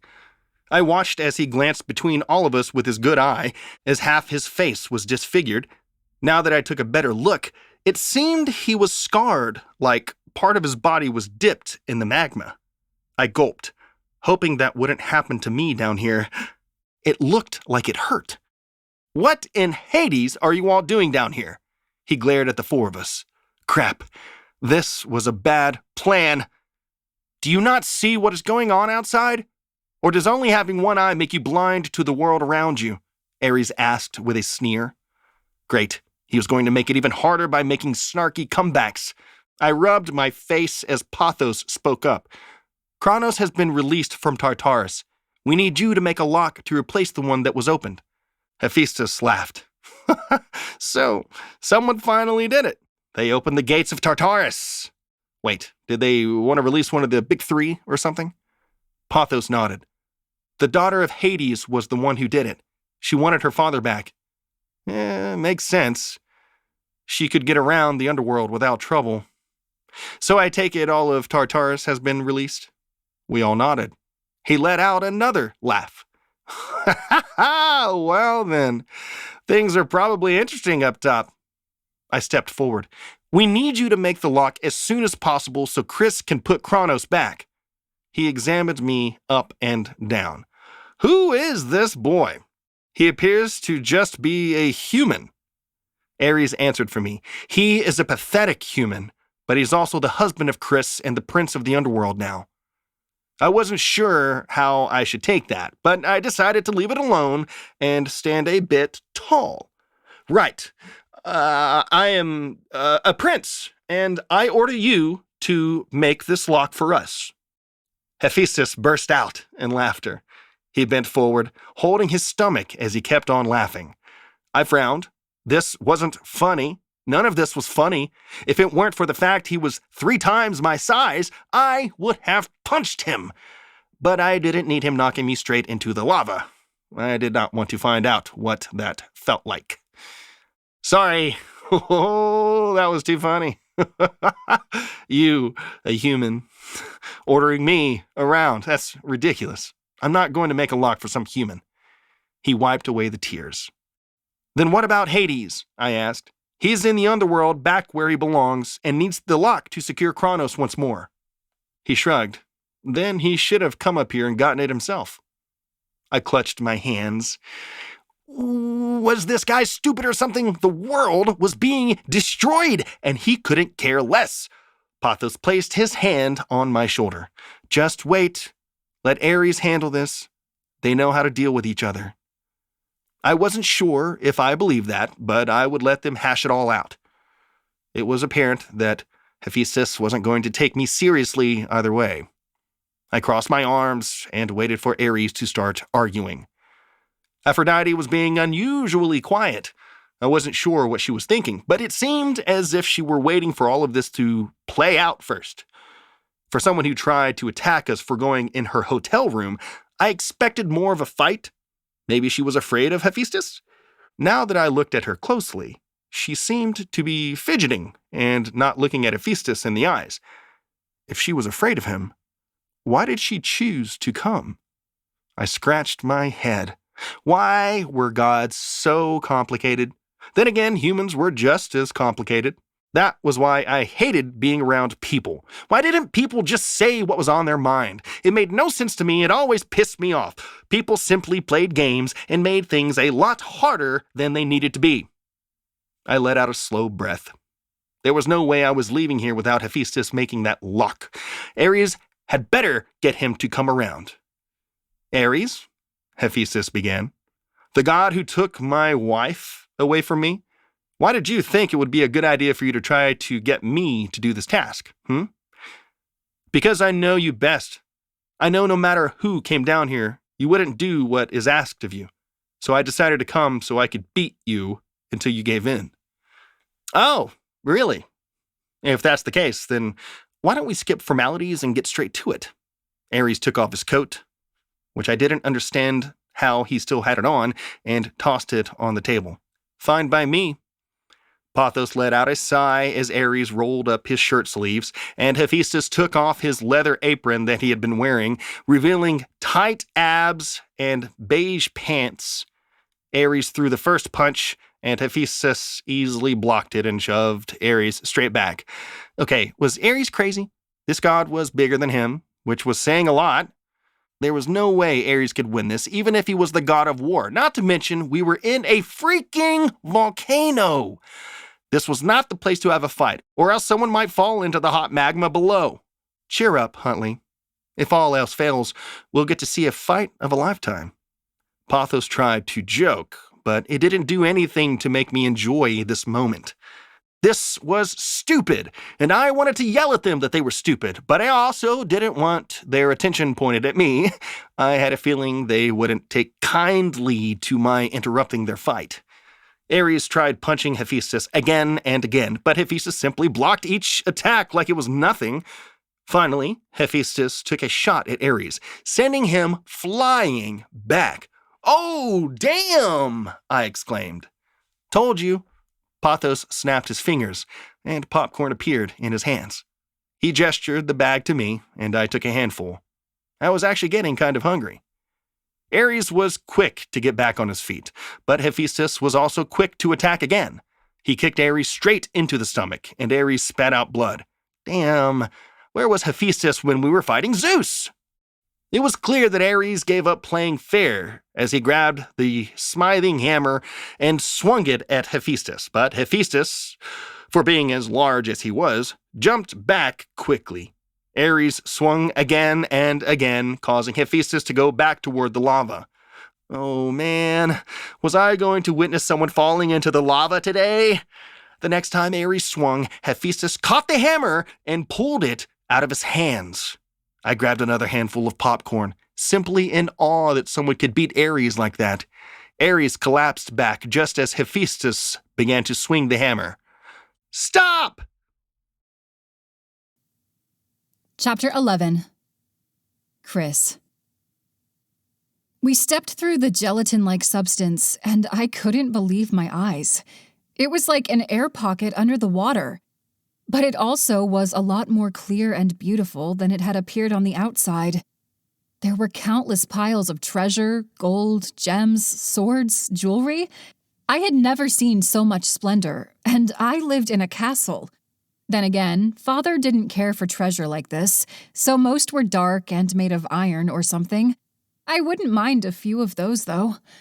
This place also appeared larger than it had on the outside, but that could have been from swimming in the dark and not getting a good look at the place.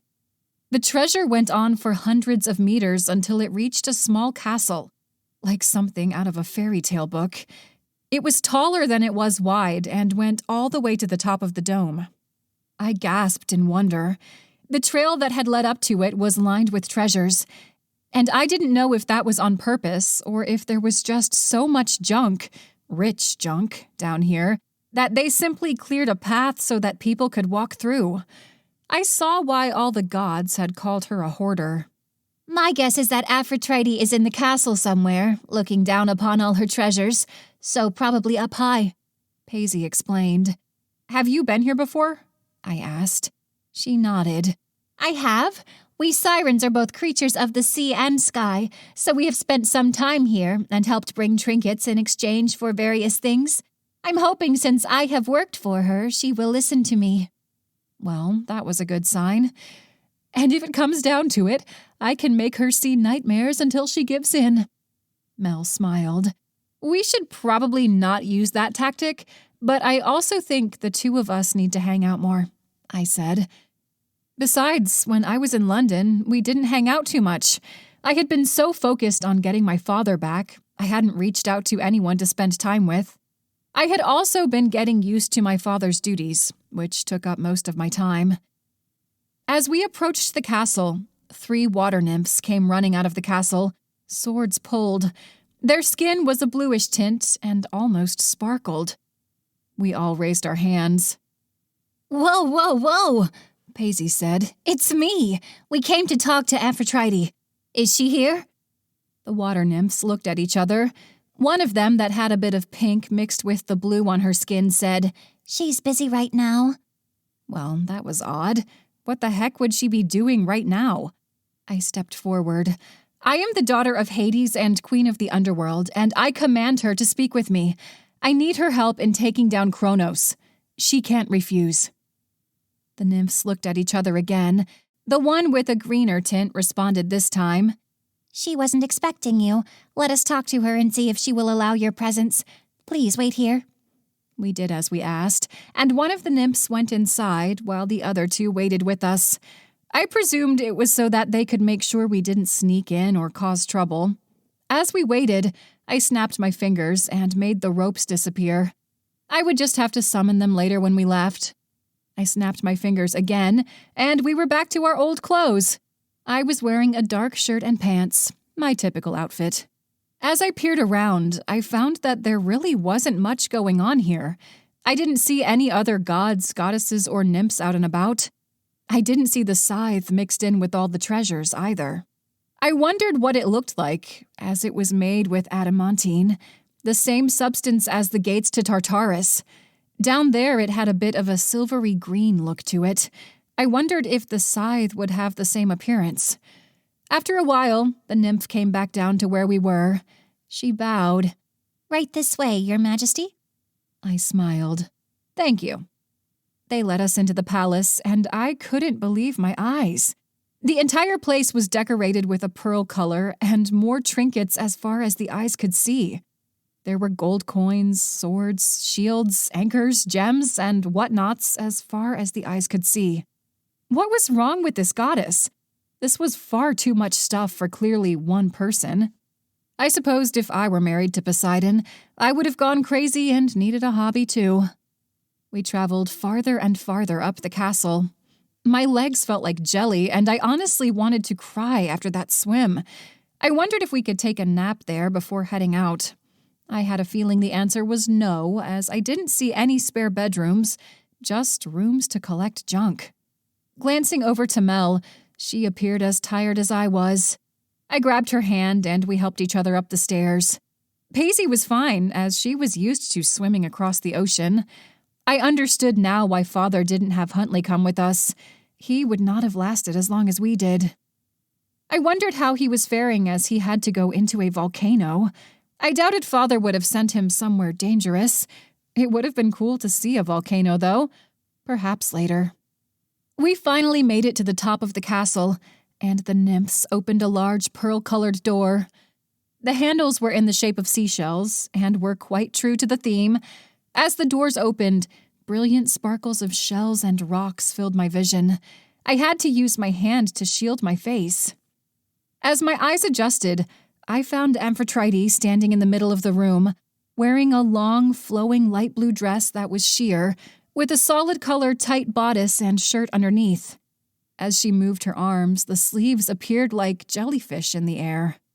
I wanted it in black. I would look wicked in the underworld wearing that. I put the thought of the dress in the back of my mind and smiled as I did a curtsy. Your Majesty, thank you for letting us come to you in this dire time of need. I am happy to meet the Queen of the Underworld, even if she is the one who killed my husband. Her painted blue lips twisted in a wicked grin. Crap, she did hold a grudge. On the one hand, I couldn't blame her. On the other hand, her husband was a complete and utter asshole and deserved it. He was attacking me. I began when Paisley interrupted me. I was there, Your Majesty. Poseidon not only attacked Chrys, but also killed my 2 dear sisters. It was a tragic day, and we wish it had a completely different outcome. If there was anything we can do to repay you, I am happy to run errands or retrieve something from the ocean floor for you. Aphrodite waved her hand. There is no need, my dear. I don't hold grudges like that. Besides, my husband was a cheating bastard. He deserved what happened. Paisley seemed to squint her eyes as if suspicious, but didn't say anything. All right, then can we ask for a favor? She waved her hand toward the dining table.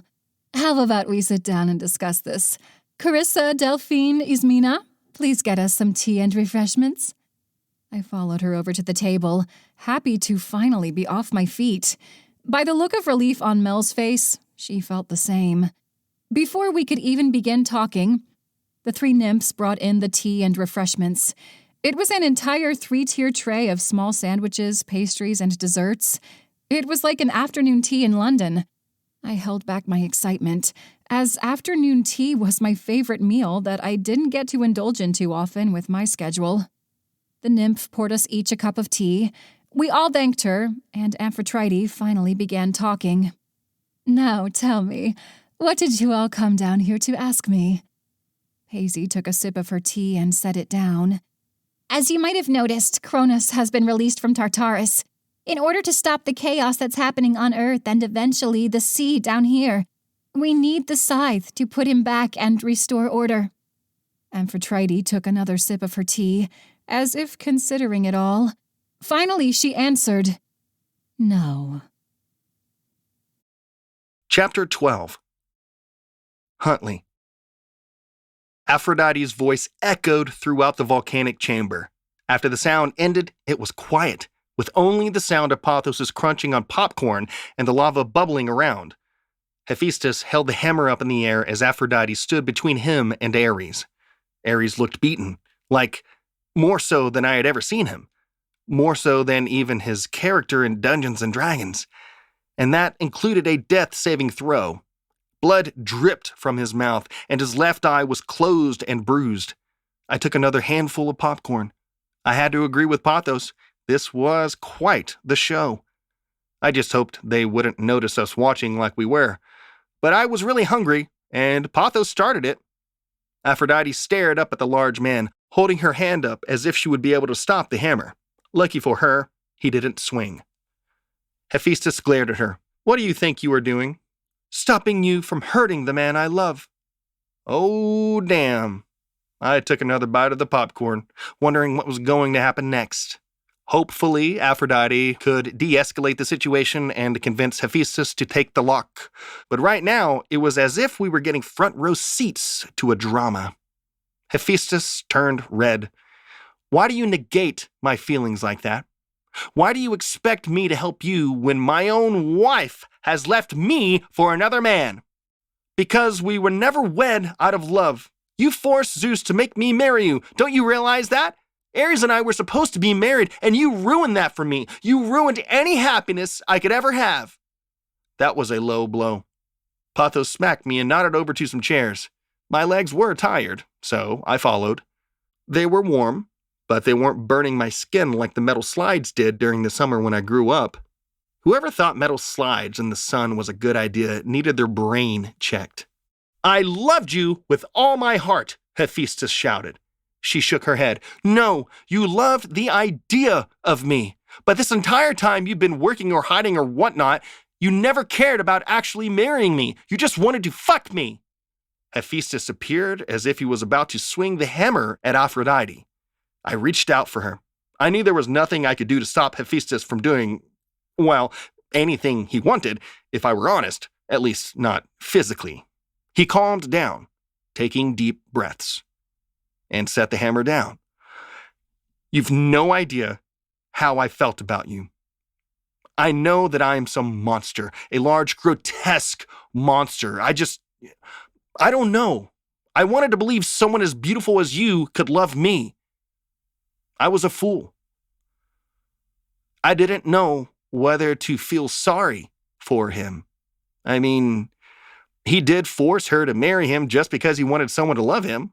It wasn't her fault half his body was scarred and he was giant. Not to mention I doubted any human would think him that much of a monster. People have physical flaws. And if you couldn't accept that, then you were an asshole. It was as simple as that.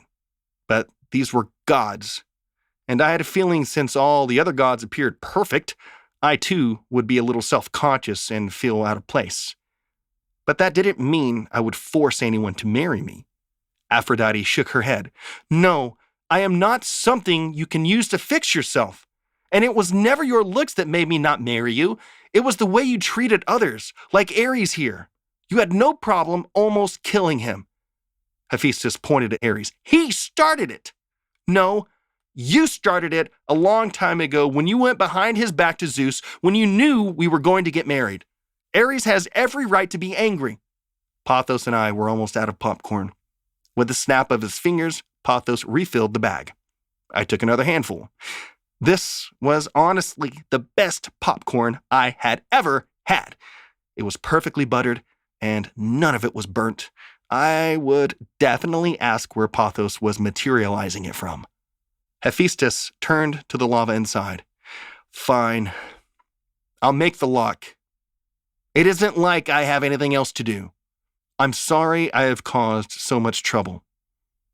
I wasn't sure if you meant for us or for Aphrodite over all the years. I glanced over to Pothos, and he shrugged. I guess that's that, then, he whispered. Standing up, I stepped closer to Hephaestus. When will you have it ready? He nodded over to his workbench. Lucky for you, I already have some adamantine. It will take me a bit of time, though, at least a day, if not two. Come back here the day after tomorrow, and I should have it ready. Aphrodite helped Ares up. Hephaestus kept himself turned away from us as we began to make our way toward the exit. Pothos stood up and threw some more popcorn in his mouth. Thank you. Because of you, the world will be saved. He shook his head. I don't know what use it is. I'll still be alone. Have you tried going up to Olympus or talking to any other god other than Aphrodite? I asked. I mean, aren't there quite a few gods out there? Hephaestus shrugged. I suppose I haven't really talked to many of them, at least not without them wanting me to make something for them. So he felt as if he was being used. I could definitely understand that feeling. I stepped forward and patted his back. How about this? After all is said and done, and Kronos is back in Tartarus, and Aether is defeated and not trying to destroy Olympus, you and I can have a hangout day. I can see if I can get a few of the others to come, and we just do some stuff, like camping or something. He turned around and stared down at me. He was at least a foot taller, perhaps two. I was a pipsqueak compared to this god. I bet he could crush me with his fists if he wanted to. And I could see why the other gods kept their distance. It was wrong, as he didn't seem too bad, only lashed out in frustration, but it didn't mean others weren't frightened. You mean that? I nodded. I do. I'm sure you all know of some places to camp. He laughed. Ha ha! I like you. You may be human, but you've got some guts, not to mention are nicer than most. I am glad to have met you, Prince of the Underworld. I look forward to hanging out later. Thank you. I'm glad to have met you. I'll be back to pick up the lock later. I turned and began to head toward the tunnel that everyone else had gone through when Hephaestus called after me. Make sure you bring someone with muscle. The lock isn't going to be light. I called back over my shoulder. I will. With that, I left Hephaestus to get to work and made it back to the others. Ares appeared as if he were about to collapse. Aphrodite was helping him, which I was impressed with because Ares is huge compared to her. Then again, she was rather muscular. You feeling all right, Ares? I asked. He glared at me. Want to die right now? I shrugged. I bet I could outrun you this time. Ares didn't even have the energy to swipe at me. He really was hurting. I glanced around. Can we teleport straight to the entrance to the underworld, or do we have to go back where we came from? Aphrodite shook her head. No, we can do it here. Hold on to me or Pothos. I nodded and did just that. A moment later, we were back in front of the entrance to the underworld. Chapter 13. Chrys. What do you mean, no? I asked, almost slamming my teacup down. I watched as Aphrodite glared at me for almost breaking her tea set. I don't have any reason to give you the scythe. What is happening on Earth isn't my business. Besides, how was he even released? I fidgeted with my shirt. It was me. I released him trying to get my father back. Zeus had sent him to Tartarus, and it was all my fault. Aphrodite shrugged. I don't see how this is my fault. What I have here are my collections. I earned them fair and square. I lost someone special to me, and you didn't see me trying to open the gates to Tartarus. Do you know why? Because I know better. This seems to be your problem, so you can deal with it on your own. I couldn't believe what I was hearing. Why were the gods so stubborn? We can bring it back after we are through with it. I mean, Kronos will destroy everything. Not to mention, Aether is also a threat to all the gods. With the scythe, I can put an end to it all, and you can live the rest of your life peacefully with the scythe back in your possession. She shook her head. The scythe is something I found myself. It is my pride and joy, since it's made of the most beautiful shimmering green I have ever seen.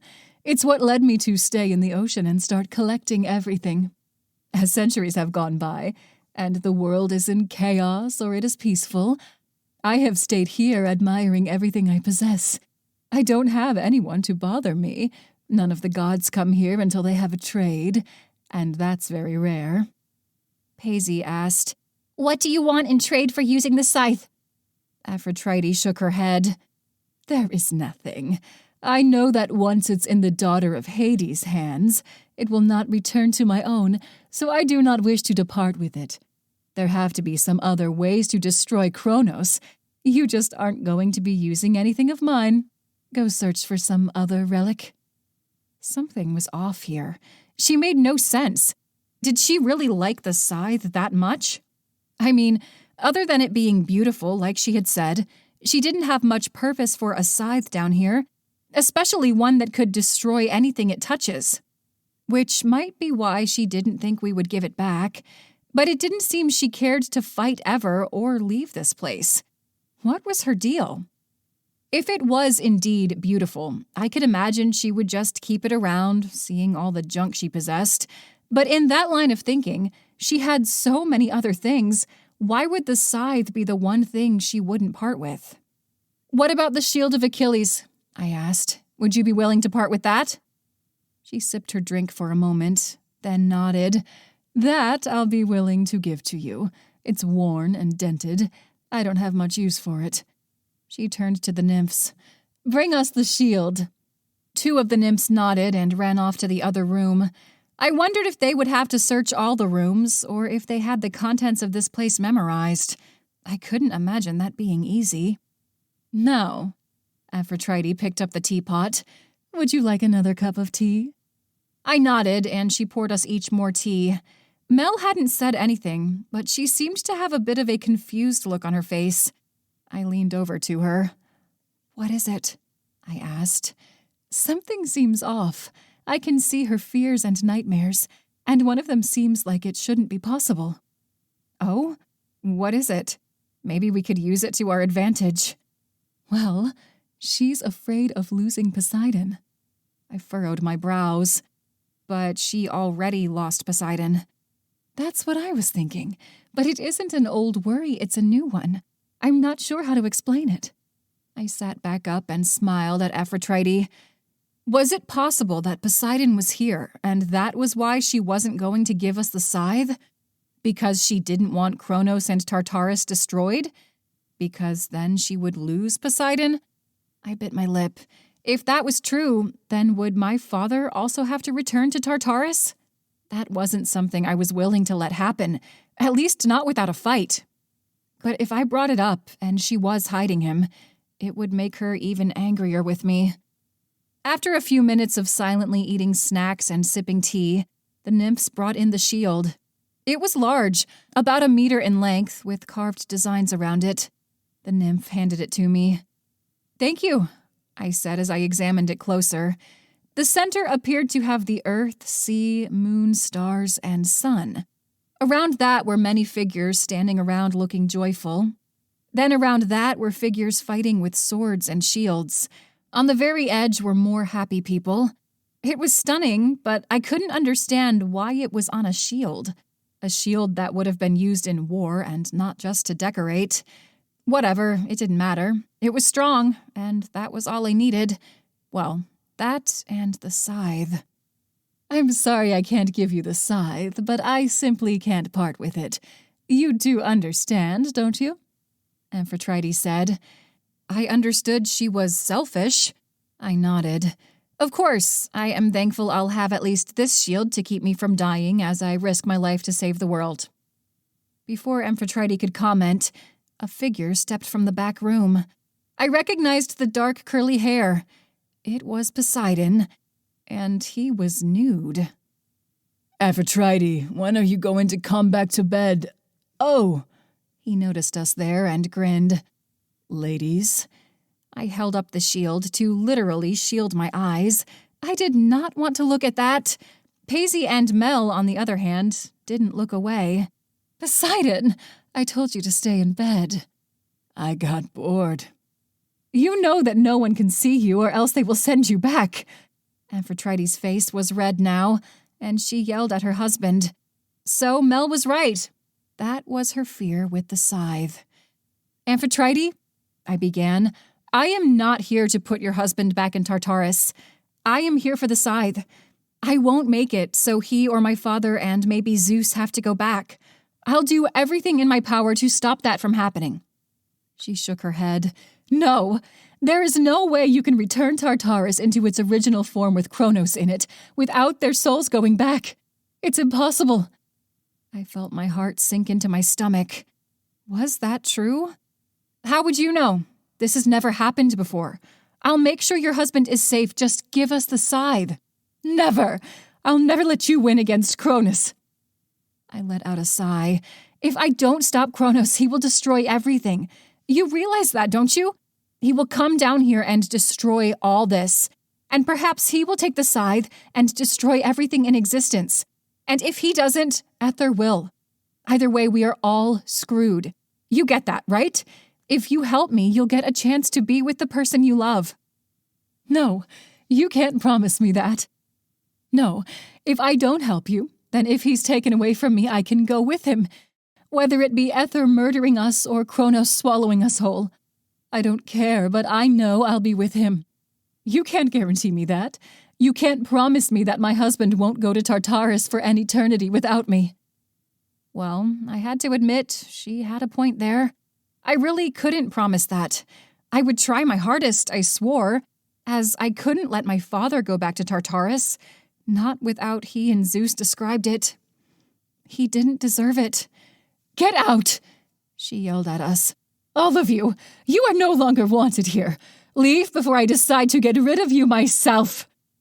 We all stood up and got out of there as quickly as we could. The 3 nymphs followed us out.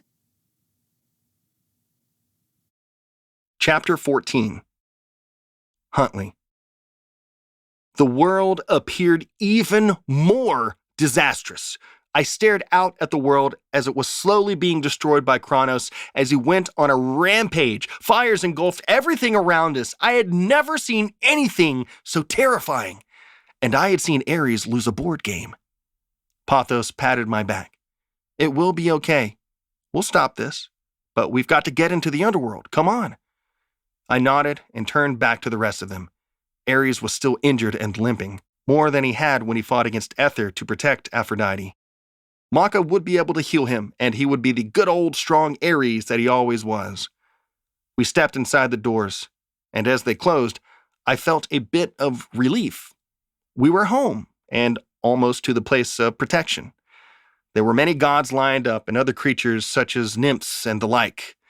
I hadn't seen many, as I didn't see much of anyone in the underworld, so I couldn't help but stare at them for a moment or two.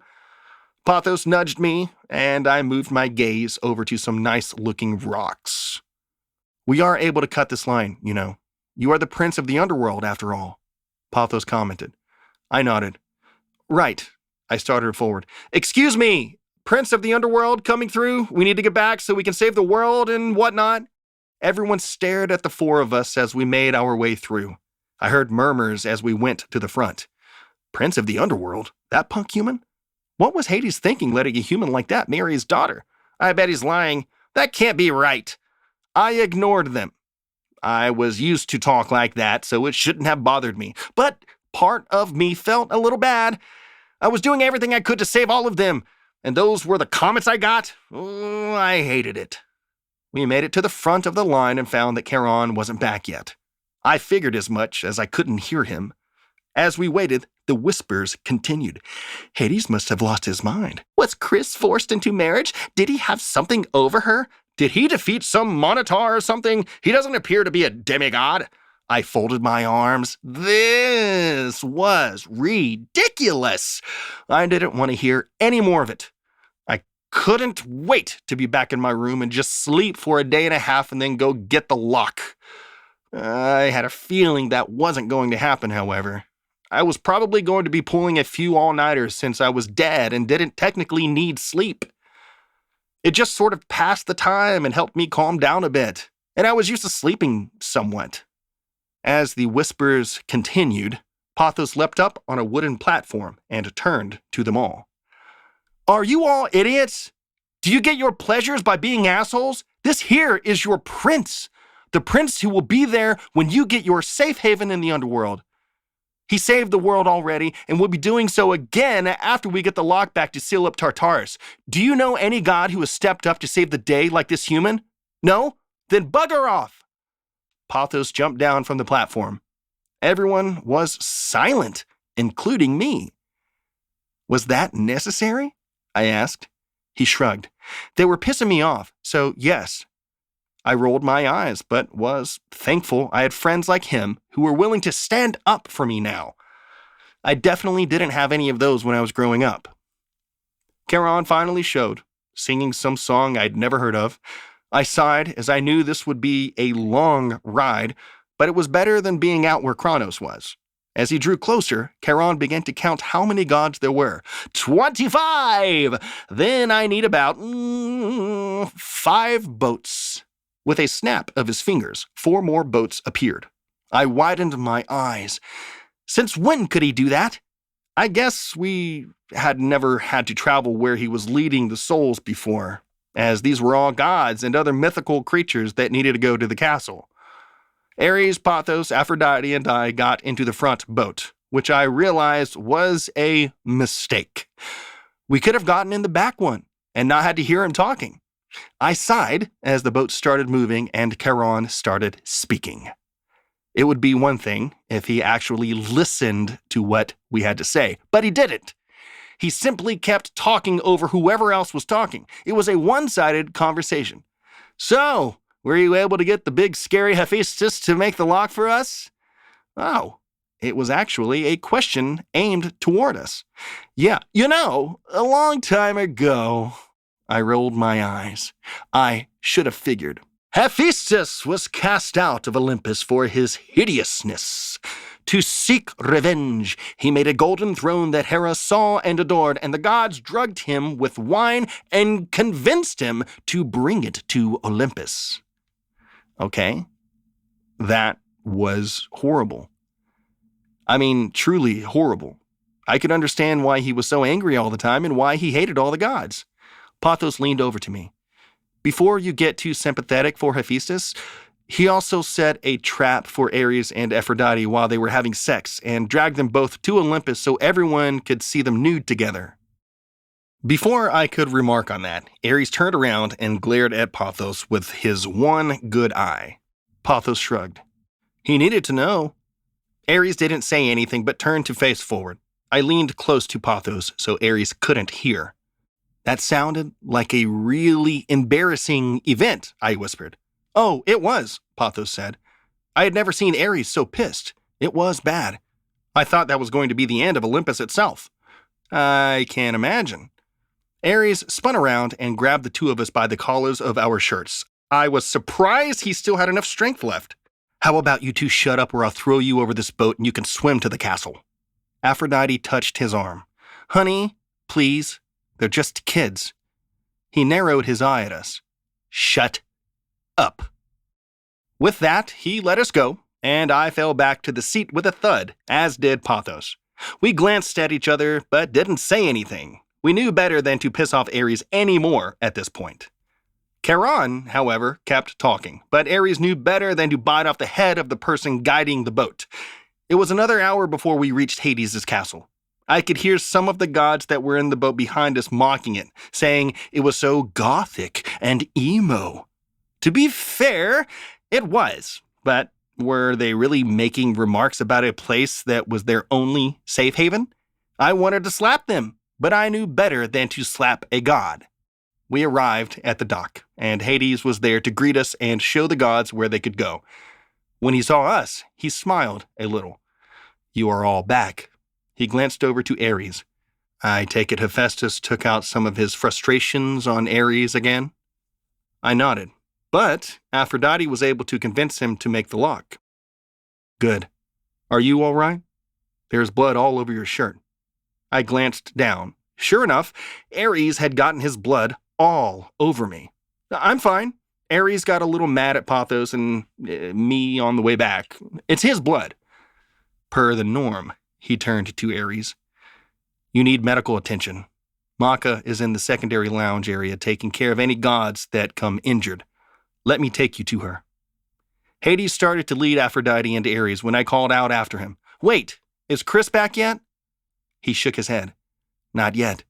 Take the other gods to the waiting area. There are snacks and tea. I nodded and turned to everyone. All right, follow me. Chapter 15. Chrys. As we descended the stairs of the castle, I swore I could hear a voice calling me.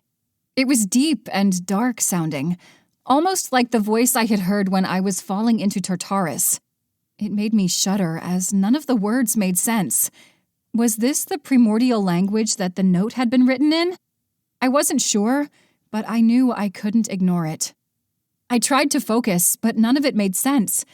As we kept going down the stairs, it felt as if it was surrounding me. It got louder and louder, and I feared maybe Kronos had made his way down here, also looking for the scythe. Unless, perhaps, it was the scythe itself. I glanced around, but didn't see any sign of it as we were still in the stairwell.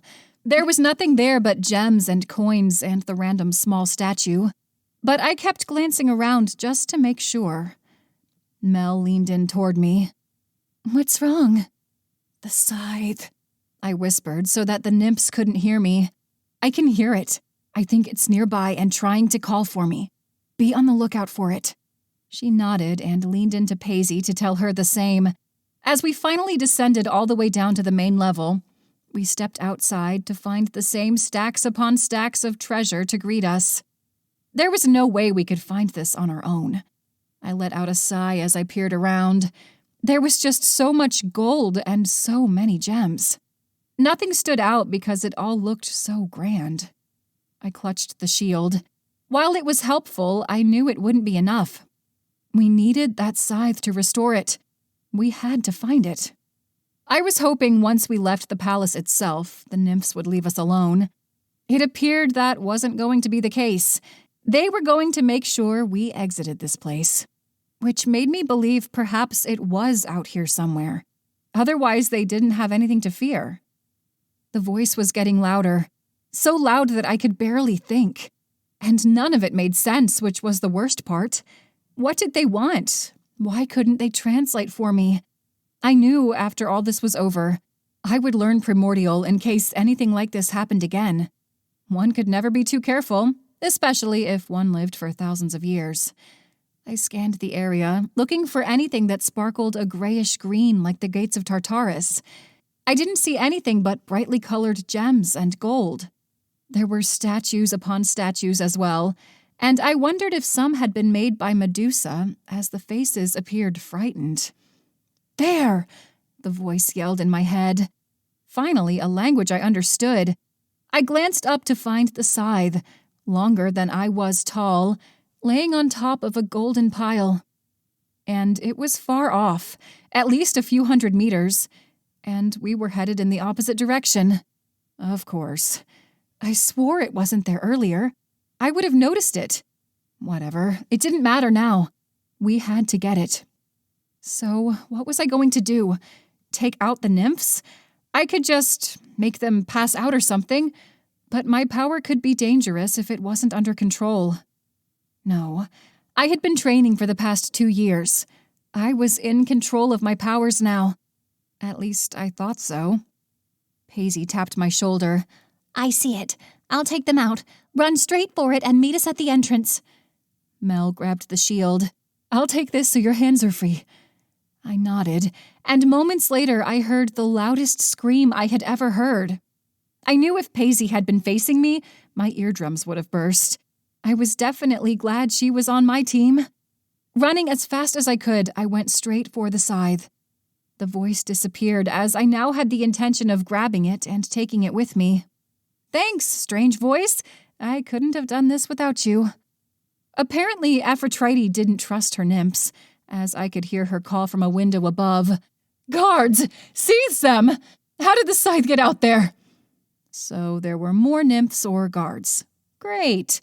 I glanced to the castle to see both men and woman nymphs running outside, carrying swords and tridents.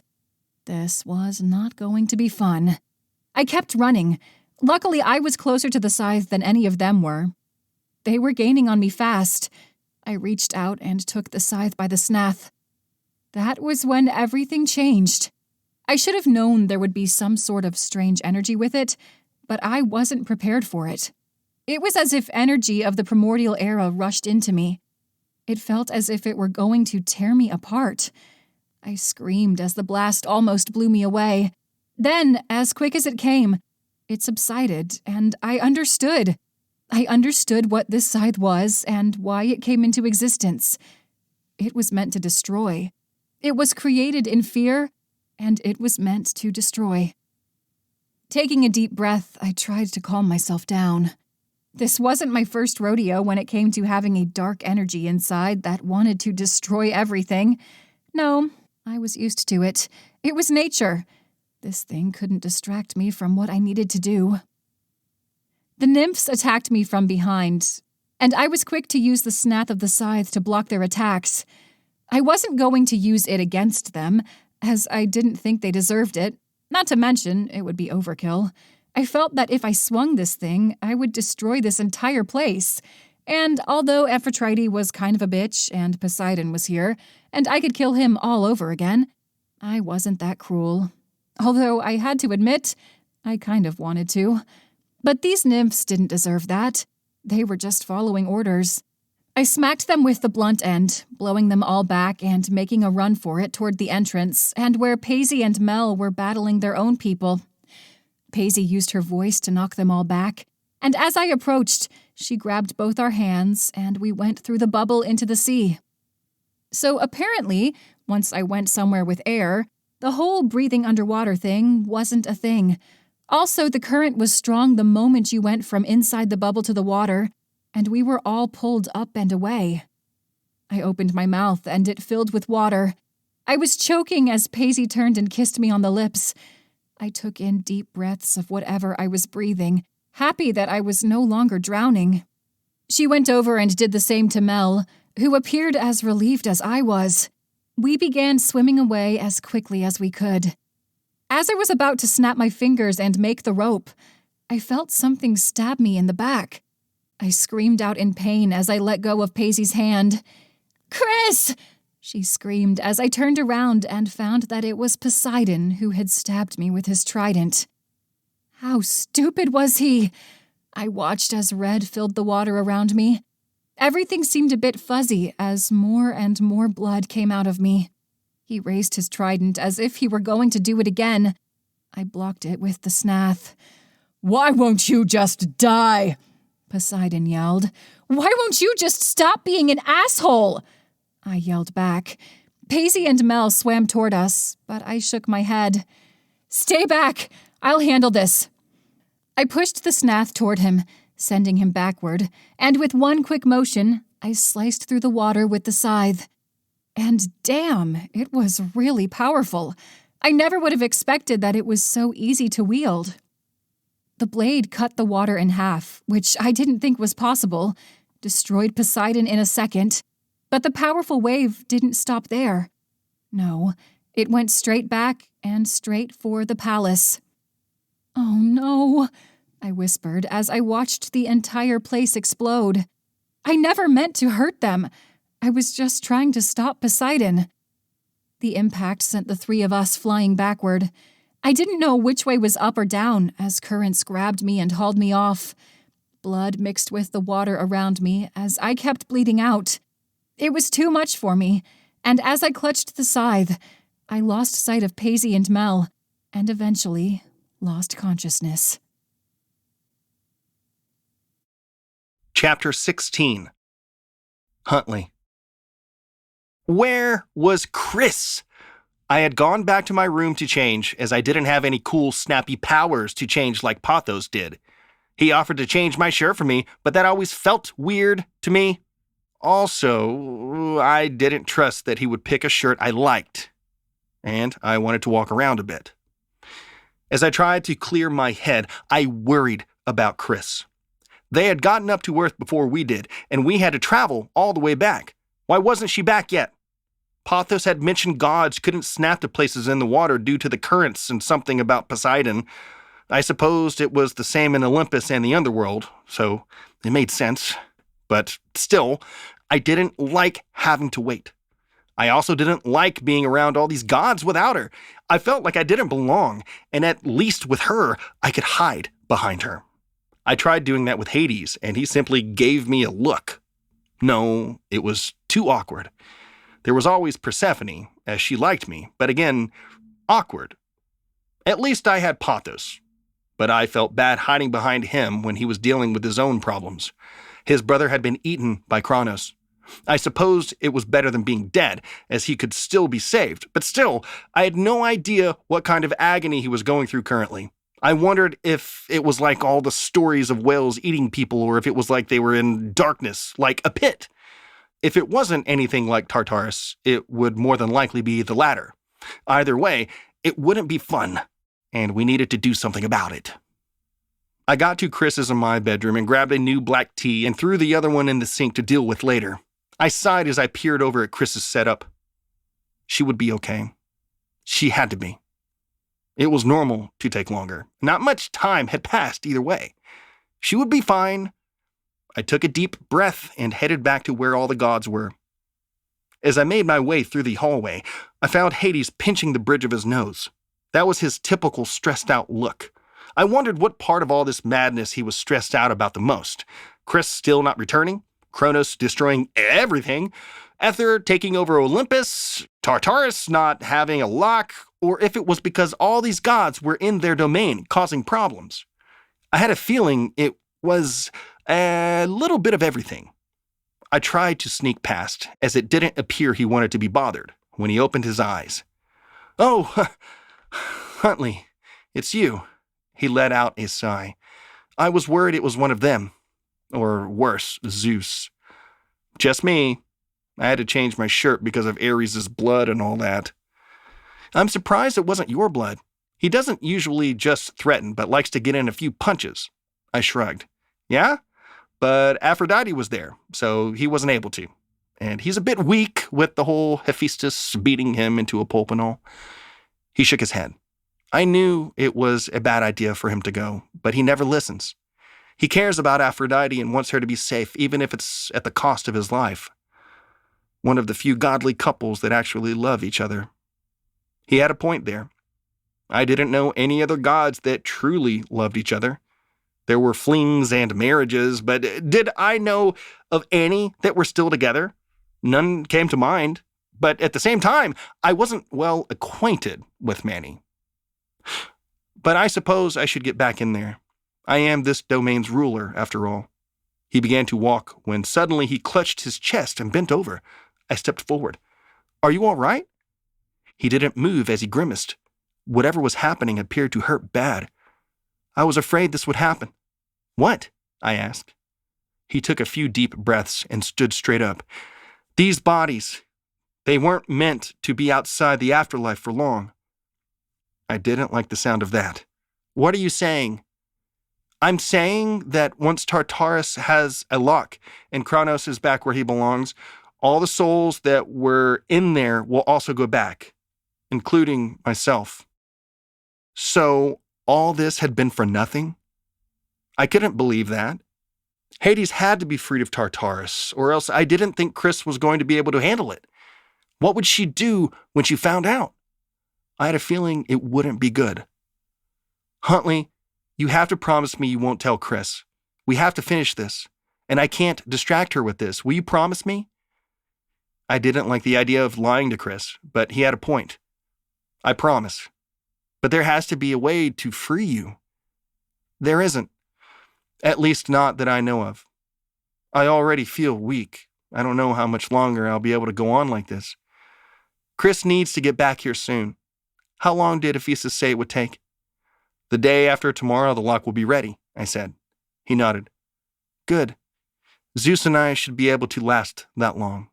We can at least help from the sidelines." "Is that why the two of you didn't come with us?" "Yeah. I assume Zeus noticed as well. He didn't want to risk it by going with you. Also because Hephaestus hates him as much as he hates Ares." "Is there anyone who doesn't hate Zeus?" I asked. Hades chuckled. "I suppose not. Maybe those random human women who are seduced by him. But other than that, I think everyone has some kind of beef with him. Especially Hades, since Zeus tried to take his daughter away." He patted my back. "But let's get back to the others. I'm sure Persephone wants to be relieved soon. I don't blame her." We walked down the hallway. It was strange being around him again after everything that had happened. I didn't want to think that after all this was over, he would be sent back to Tartarus. It wasn't fair. I would trade anything for him to be free. We stopped in front of the door, and Hades put his hand on my shoulder. "Huntley, there is one more thing. I turned to him, afraid it was one more disaster. What is it? Thank you for taking care of my daughter and keeping this place running. I'm sure it hasn't been easy. I can rest easy now knowing that this place is fine without me. I didn't know what to say. It wasn't like him to compliment me like that. I shook my head. No, it's not fine. It needs you. Chrys needs you. It hasn't been easy. Don't worry about me. Just live on, all right? Promise me you both will forget about me and keep pushing forward. The gate cannot be opened again. The world cannot face this kind of destruction again. Do you hear me? I slowly nodded. Yeah, I'll try. That was a complete and utter lie. There was no way that Chrys would forget her father. He was everything to her. I knew her, and I knew she would try again. I would have to tell her when she got back. I would have to help her figure out how to stop all this. We stepped into the lounge area, and all the gods and nymphs were huddled together, drinking tea and eating pastries. Zeus was lying on the lounge chair, being fed grapes like a classic Roman movie. Hades went over and smacked him on the back of the head. I held back a laugh. Zeus grabbed his head. What was that for? Hades glared at him. Your people are here, suffering, and you are being fed grapes. Help my wife calm everyone down. They're used to me being king. I was reminding them of the good times. The good times? Hades clutched his fists. Since you've been king of Olympus, there have been no good times. Gods started to gather around as they clearly all liked drama. Pathos made his way over to me with a smile. I have to admit, all the drama with the underworld has been high quality, Pathos commented. His brother Anteros stepped up with him, nodding. Yeah, it gets old, I said as we watched the fight continue. Zeus stood up. You know what, Hades? You are a... Suddenly, out of nowhere, a figure fell from the ceiling and landed on the lounge chair with a loud thud, causing it to break. The whole room was silent as we all stared at the strange figure. Zeus was the first to say anything. Poseidon? Chapter 17. Chrys. All I saw was darkness, but that could have been the fact that my eyes were still shut. I opened them as I took a deep breath, which had been a big mistake. Now my mouth was full of sand. I coughed and tried to spit out as much as I could, but it was no use. The sand was stuck to my tongue and inside my cheeks. I could even feel it in my teeth. As I looked around, I found I was surrounded by sand. A wave came up behind me, pushing me up onto the beach a bit. I stood up and felt pain shoot through my body. I peered down to find blood everywhere. That was right. Poseidon had stabbed me. That bastard. Well, he was definitely dead, as was everyone in that palace. I felt bad about that, but it was his fault. He should have let me go. But no, he had to keep being an asshole that was in my way. But now we knew where he went. Straight to his wife so he could get some action. I shook my head. He had left his brothers in the underworld so that they could deal with the problem. Father and Zeus were not going to be happy when they heard about that, but nonetheless, he was probably with them now, or in Tartarus. To be honest, I had no idea what would have happened to him, since Tartarus wasn't closed and no souls were going there. Did he go to Elysium? He didn't deserve it if he did. No, he was probably somewhere else. All the other souls that got hit by that blast were probably in Elysium, though. I would have to go out there and apologize later, but they were in paradise, and there really wasn't more one could ask for. First, I would need to deal with the problem at hand. All this blood, and the fact that I was dizzy.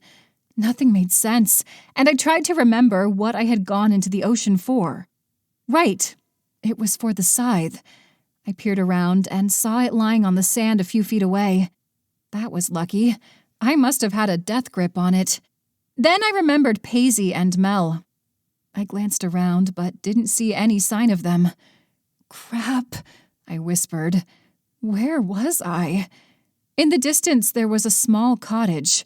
It was blurry, as was everything else. I squinted and tried to make it out. It appeared familiar. Circe? I said as I collapsed to my knees and passed out again. When I opened my eyes again, I found I was no longer on the beach, but lying in a bed. I stared up at a familiar wooden ceiling. My heart began to beat really fast as I bolted up. No, I couldn't be back in this place. Last time I was here, I had been drugged. Pain shot through my body. I grimaced. Don't worry, you are safe here. Prometheus and Apollo aren't around. I turned to find Circe was standing at the dresser, mixing some herbs. Her graying hair was pulled back in a loose ponytail, and she wore her typical loose and flowy dress. She grabbed a cloth and placed the wet mixture on it. I have no idea how you found this place, nor do I want to know. It took me forever to move to a new island. I glanced around. This is a new island? It looks exactly the same. It's the same building. I moved it over, but the island is different. I suppose you didn't get a good look since you were bleeding out and all that. You are lucky I was just coming back from harvesting some plants. Thank you for saving me, but I am in a hurry and need to get out of here. I moved the sheets over and grimaced. Damn, that trident hurt. What? Do you need to go use that scythe to kill Kronos or something? The scythe was leaning against the wall next to the door. I nodded. Yeah, something like that. She brought over the compress. I'm not going to stop you, as I don't want to see this world destroyed, but let me heal your wounds first. This won't take long, not with my magic and your strength. I turned my back to her so she could place the compress on my wound. The coolness made it sting for a second, and then it quickly stopped and began to feel better. By the look of it, I would guess Poseidon did this to you? I nodded. Yep, he escaped Tartarus with Kronos.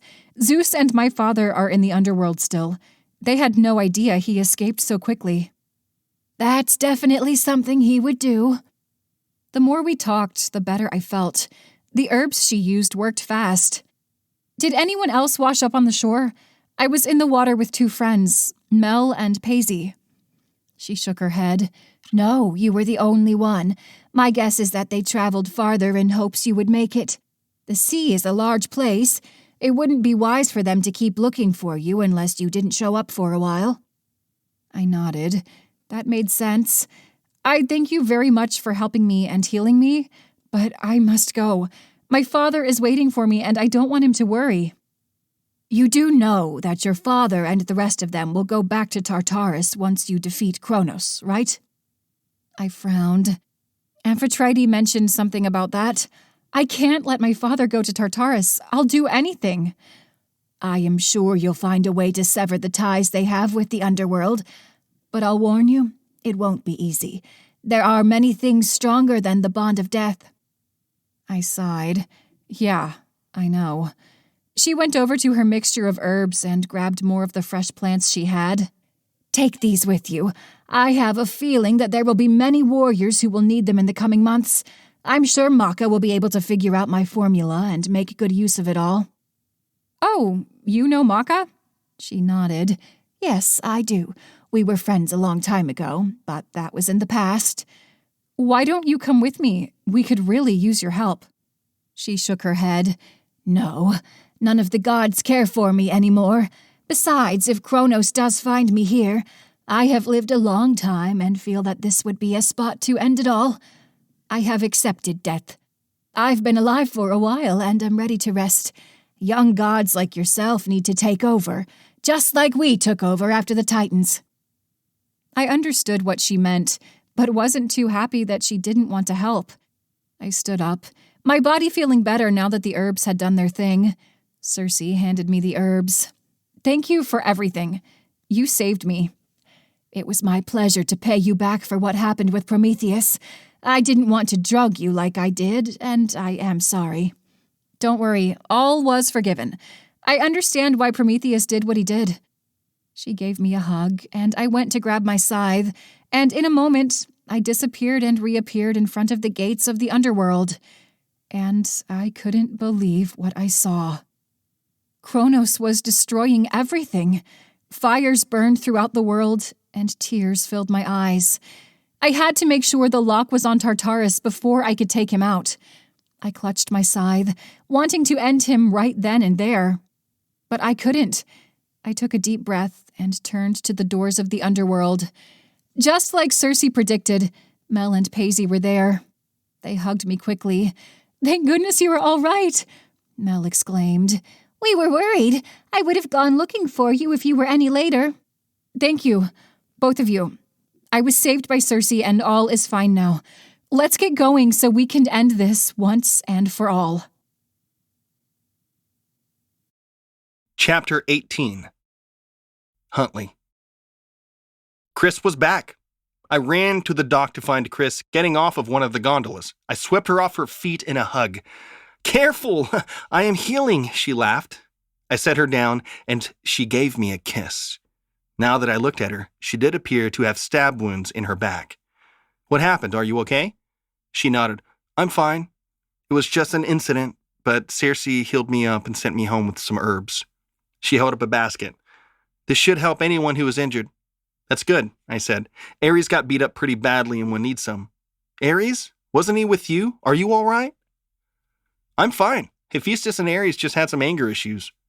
"Ah, right. Well, which way are they?" she asked as she grabbed another object out of the gondola. It was the scythe. The scythe was beautiful. A jade-like color that shone brightly in the light. I had never seen a weapon so beautiful and yet so deadly. In the secondary lounge? I didn't even know we had one. I swore that room was just a closet. Father can make rooms appear and disappear. I can too, but haven't needed to. "Ah," I said. "That would make sense." "Did your mission go well?" Mel asked as she got out of the gondola. Paisy followed her. I nodded. "Yeah, I think Hades wanted to go over everything together, but it should be good." "I'm glad." Chrys gave me a kiss on my cheek. "That means this is all almost over." There was a sadness in her voice. I wondered if she knew the truth about her father and how he would have to go back into Tartarus. I would bring it up later, though, as she didn't need more stress at the moment. We all headed back toward the second lounge when Poseidon stepped out into the hallway. Chrys quickly pulled up her scythe as if she were going to attack him. I grabbed her arm. "What are you doing?" "He was the one who tried to kill me, again." "Well," Poseidon beamed, "you deserved it." Hades and Zeus stepped out of the hallway. Hades glanced at his daughter. "What is going on here?"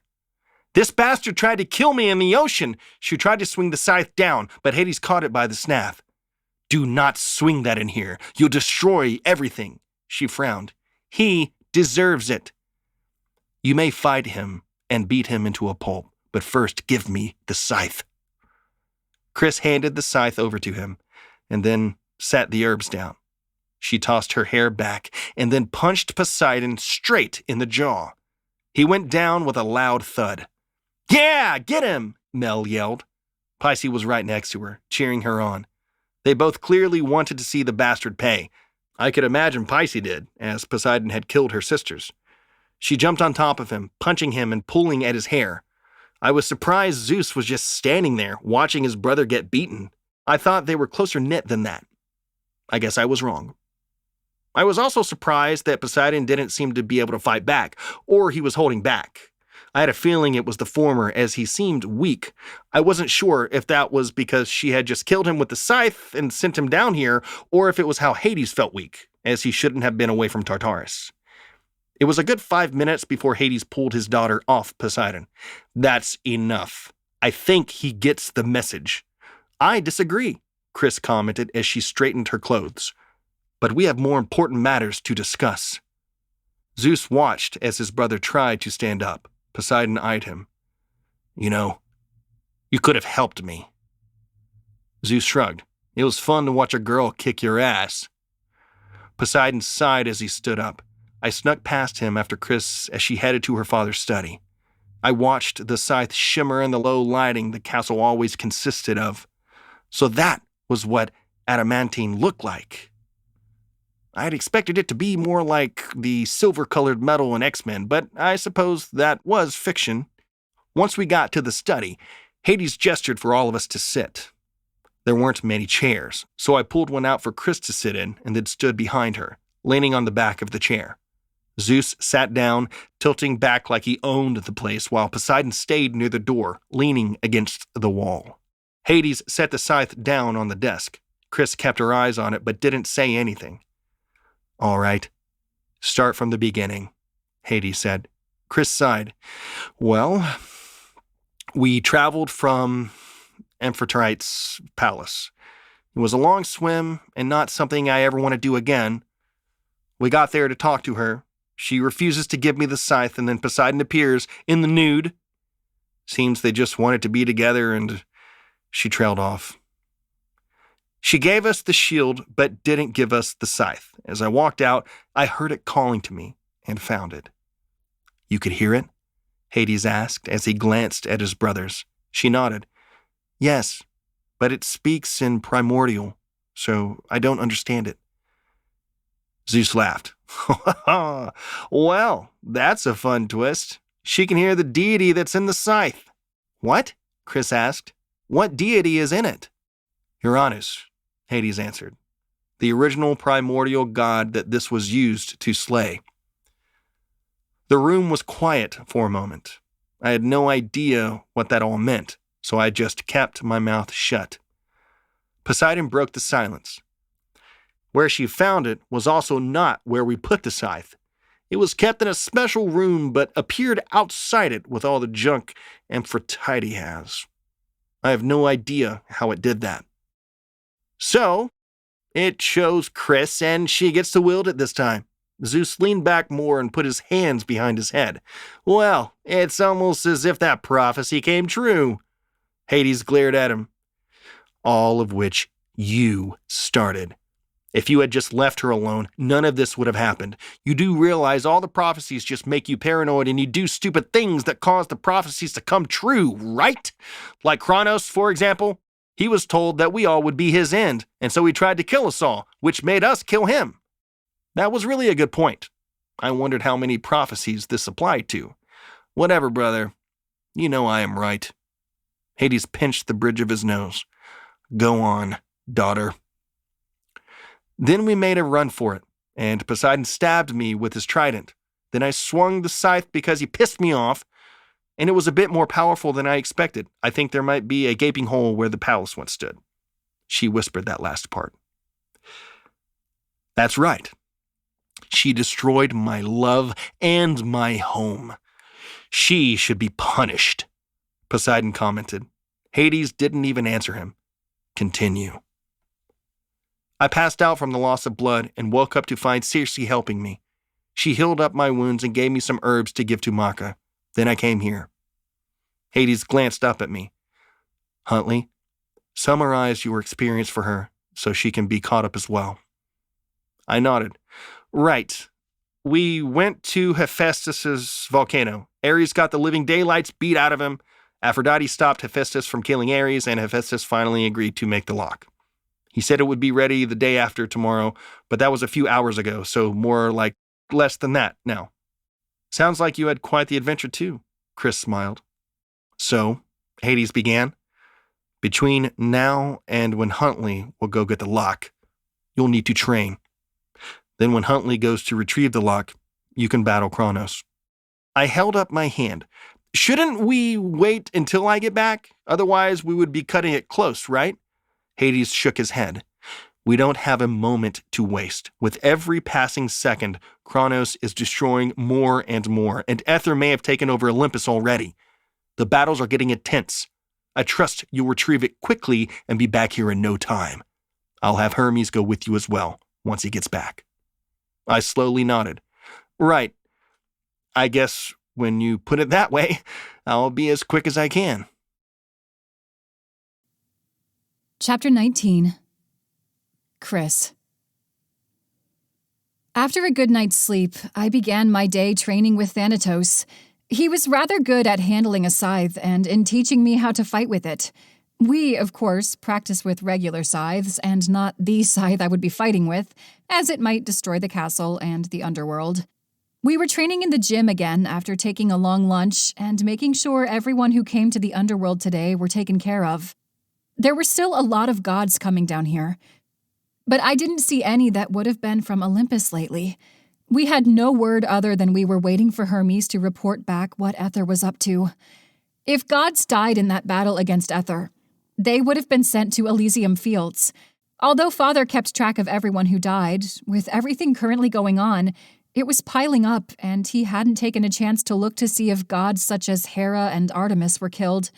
Even if they hadn't been killed, there was also the possibility that Aether kidnapped them all and took over Olympus. That's why we were waiting. If nothing bad had happened, he should be back soon. Thanatos swung his scythe at me, and I blocked it with the snath. The blades were made of wood, but it would still hurt if I got hit by it. I twirled my scythe around and swept under his legs, causing him to fall to the ground. Very good, Thanatos said as I helped him up. I think you are a natural for this.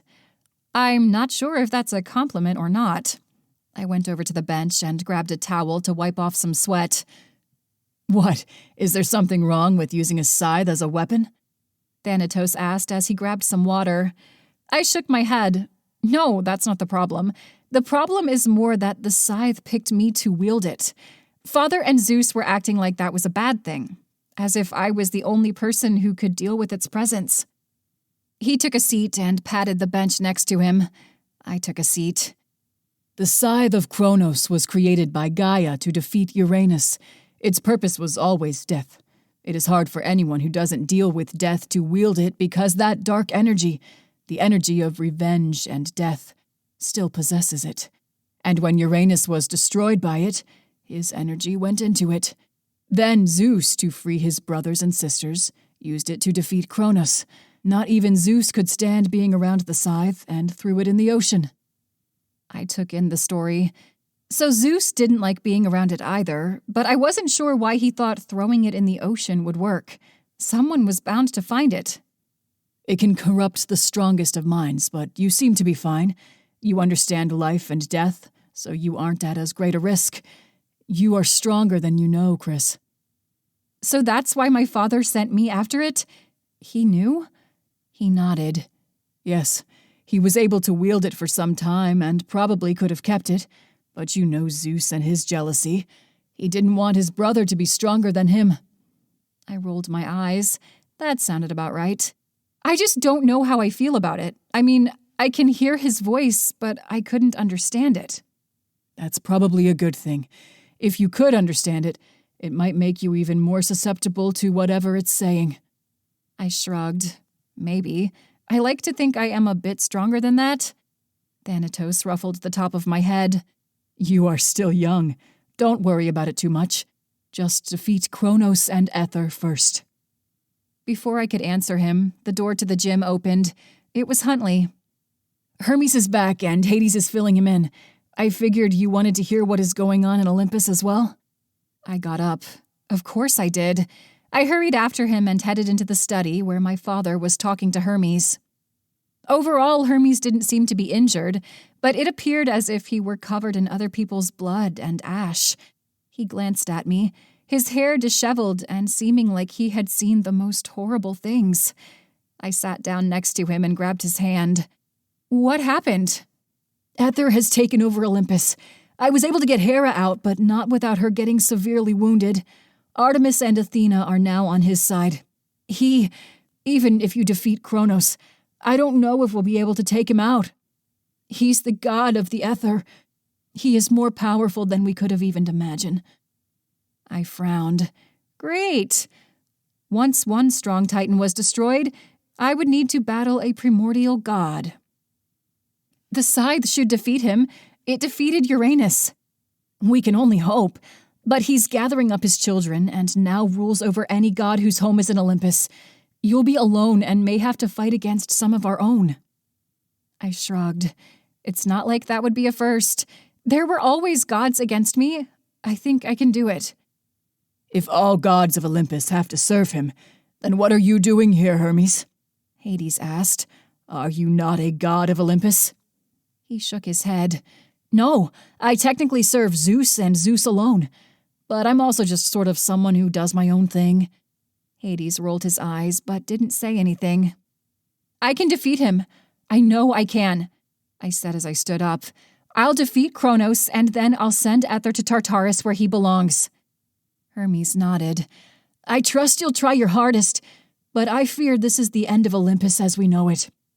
Hermes, Hades began, I need you to take Huntley to Hephaestus.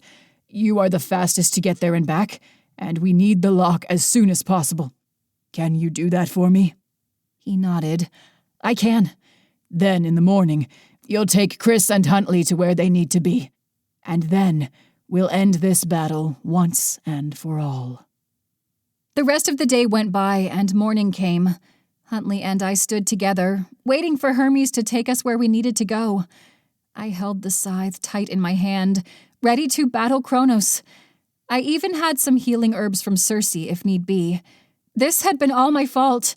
Only I would be able to take him down. It was apparent my father didn't want to leave the underworld. I wasn't sure if it was because he felt he needed to make sure everything was fine in my absence, or if it had to do with his soul being dead. Zeus also didn't offer to come with, but that could have been out of laziness or pride. Either way, I didn't want him to come along anyway. My father and mother embraced me, hugging me tight, knowing I might not come back from this. I should have been more scared, but this wasn't the first time I had almost lost my life, and I had a feeling that it wouldn't be the last. I needed to do this, or the whole world would be destroyed. I held the scythe and shields, ready to go into battle. I felt like a warrior even though I knew I wasn't one. I was just a girl trying to survive. I smiled at my parents. I'll be fine, don't worry. I am your daughter, after all. My mother held back tears. You better come straight back here. We'll gather reinforcements to attack Aether. Please don't forget that. I nodded. I'll come back here. I promise. Persephone hugged me once more, and my father kissed my head. You'll do fine. I know you will. Thank you. I turned to Hermes and grabbed onto him, as did Huntley. Hermes took us up in the air, but like last time, he didn't make me cover my eyes. I found the one spot in Oceanus that was possible to fly through. Hermes knew it would be a hassle to try to cover our eyes, and he probably felt that the world was going to end as well. Who cared if we knew where this entrance was? We made it to Earth, and I still couldn't believe my eyes.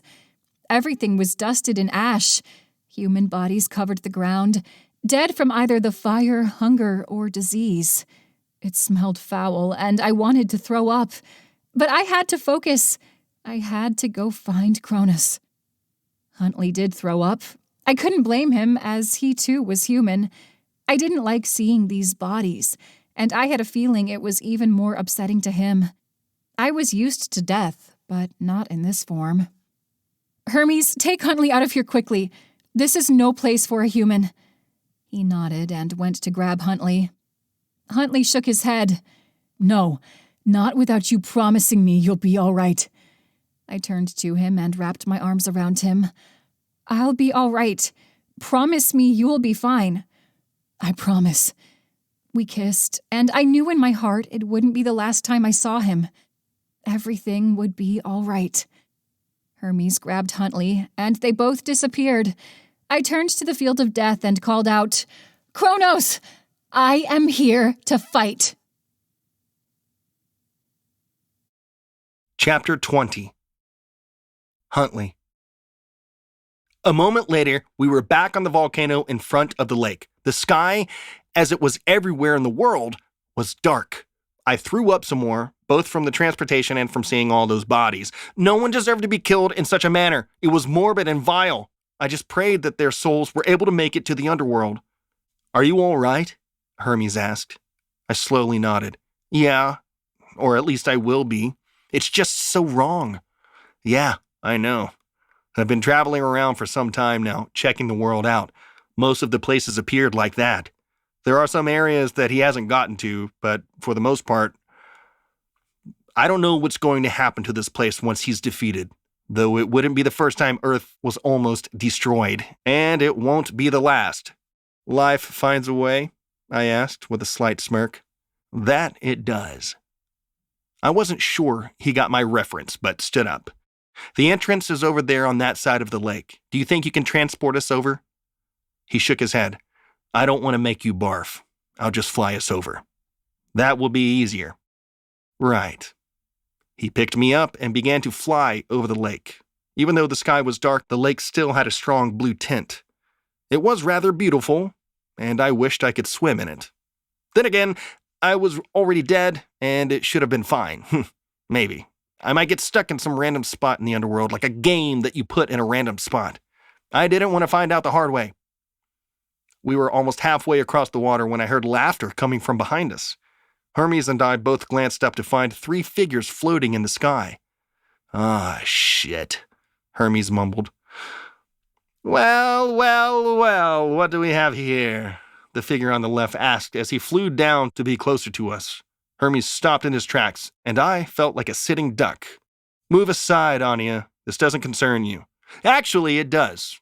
We 3 can't let you pass because, well, you know what will happen once the lock is back in Tartarus, don't you?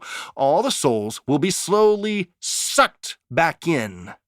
Anya was closer to me now and appeared, well, sort of like a circus performer. As the other 2 flew closer, I noticed they were dressed the same. Why couldn't we ever face normal gods? Well, that doesn't seem to be my fault, Hermes said. And the world is sort of being destroyed, so move out of the way, or I'll force you to. Anya laughed, his red curls tossing back as he did so. The green of his vest and headband stood out even though it was dark.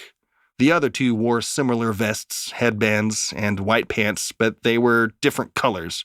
One had a blue vest and headband, and the other a purple. They all had curly red hair, however, and it would have been hard to tell them apart if it weren't for the vests.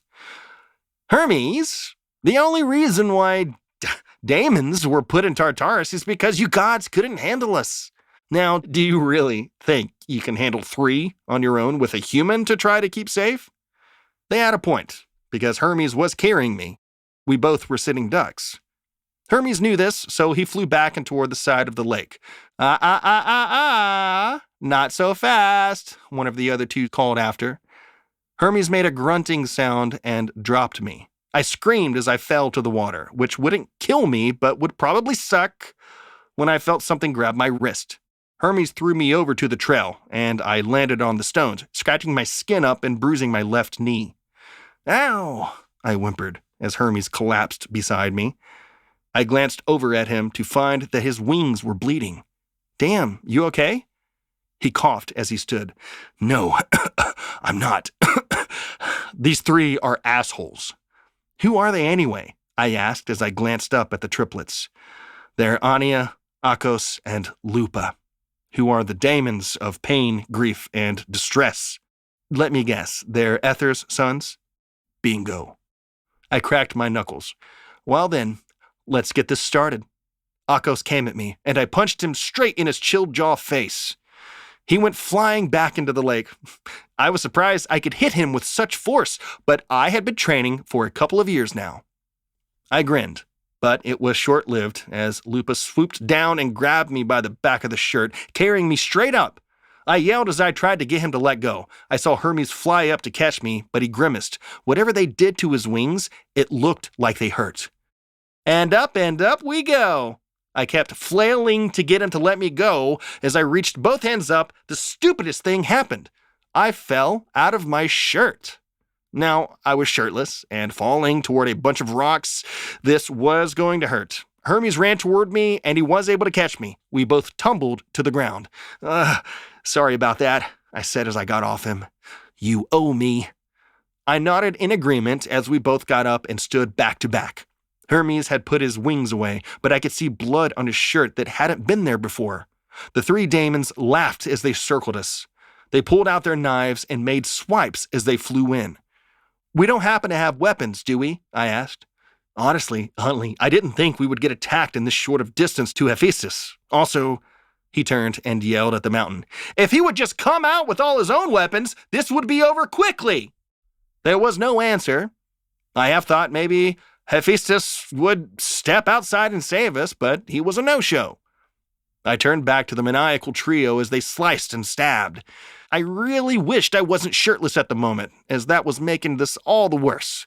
As Akos came straight at me, his purple headband clinging to his head as I punched him into the water, I watched his hand carefully and grabbed his wrist, pulling him along so he couldn't stab me.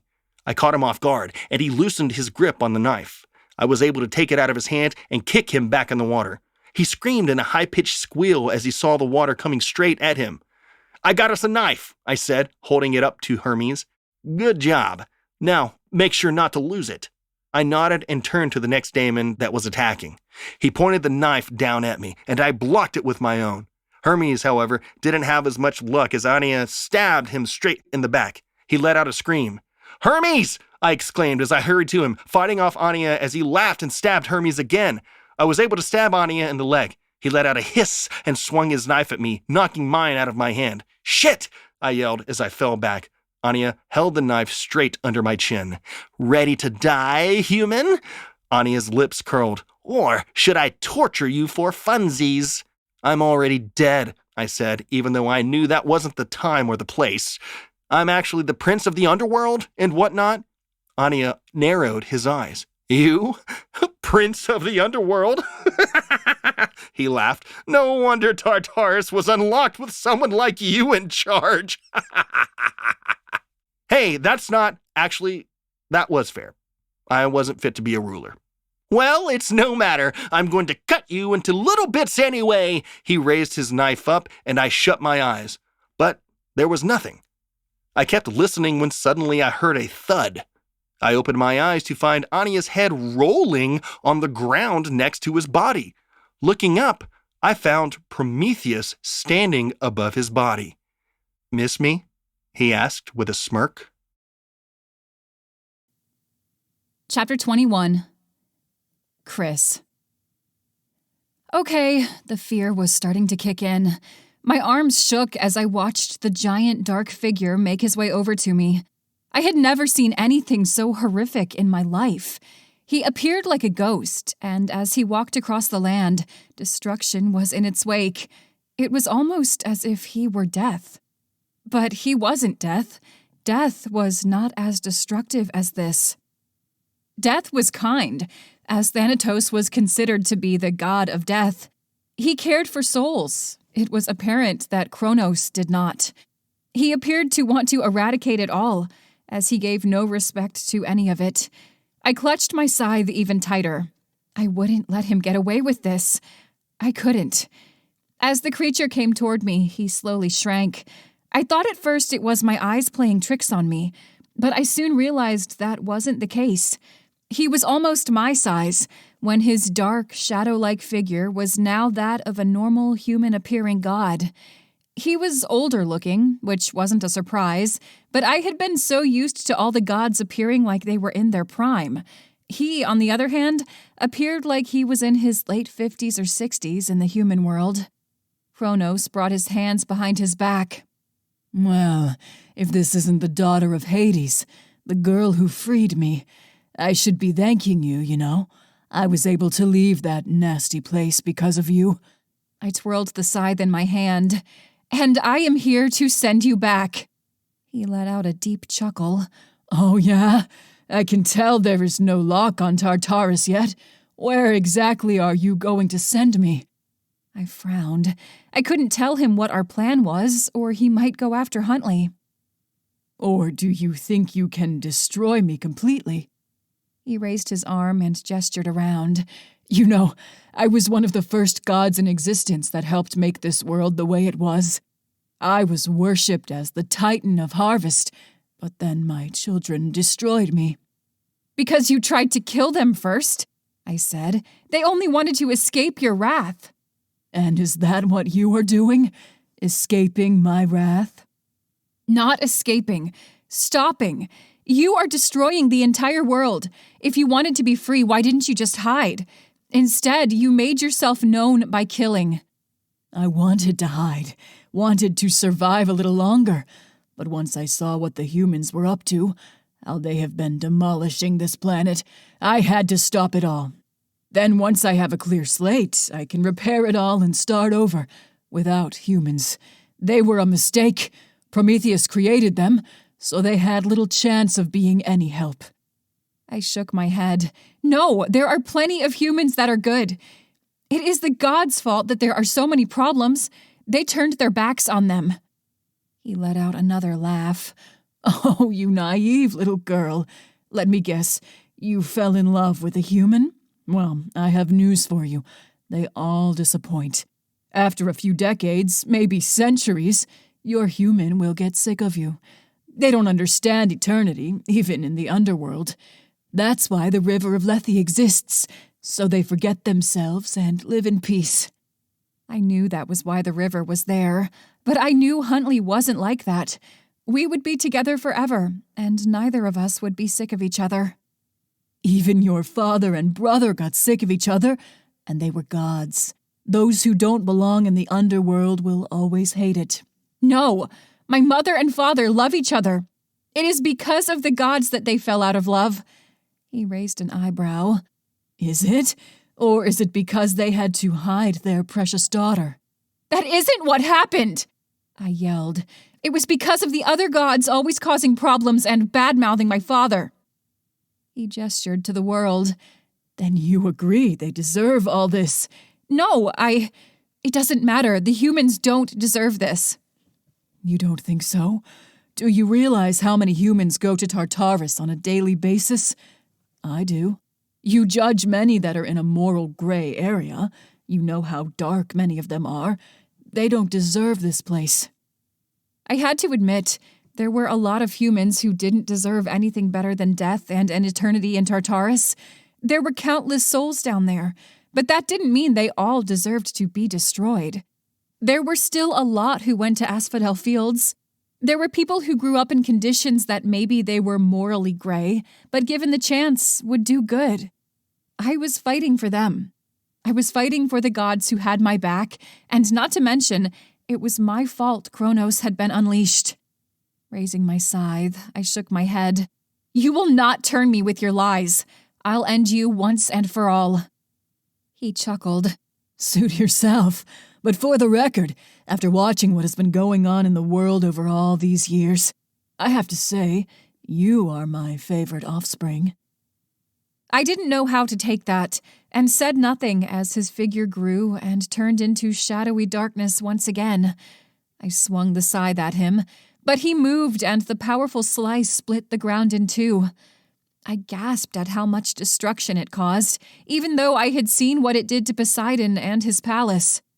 But at least this area of the world had already been decimated. I didn't have to worry as much. Kronos' hand came down to smash me into the ground. I leaped back and tried to slice at his hand before he could pull it away. It cut away at his flesh, dark shadows pouring out each and every way.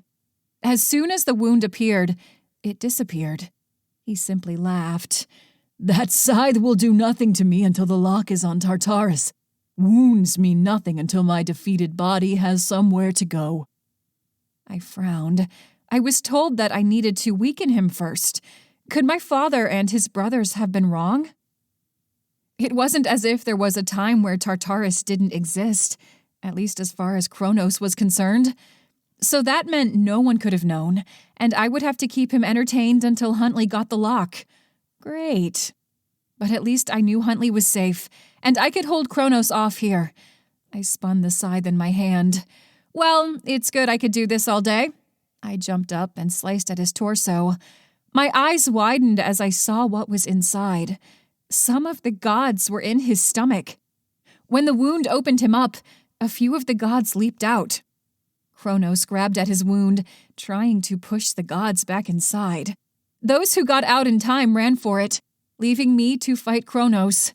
I couldn't blame them after what they had been through. Staggering back, Kronos let out a loud scream. Now I realized where he was getting his energy from. It was from the gods inside, not from Tartarus being opened. That changed everything. I would need to simply aim for his torso and keep letting more and more gods out, careful not to also cut them in half.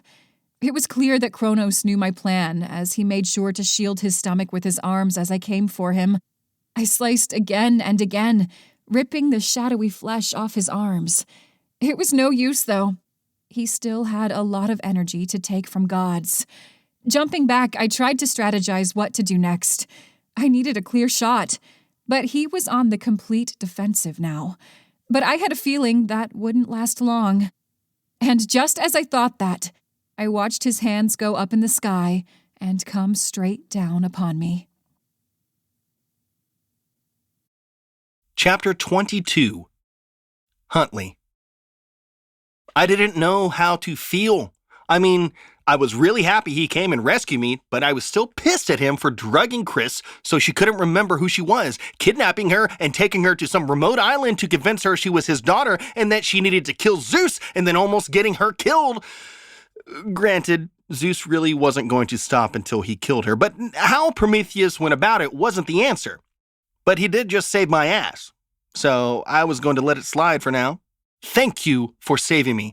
Think you can help us defeat the last two? He licked his lips. With pleasure. I'm not a fan of these daemons, nor am I a fan of Aether for ratting me out earlier, and the whole taking over Olympus thing. Hermes stood up and joined the two of us.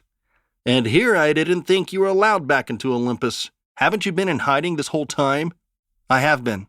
Actually, I wasn't too far from here. One mountain over when I saw the commotion. You are lucky that I was where I was hiding. You hid this close to Hephaestus? I would think you would want to stay away from all the gods after what you did, I commented.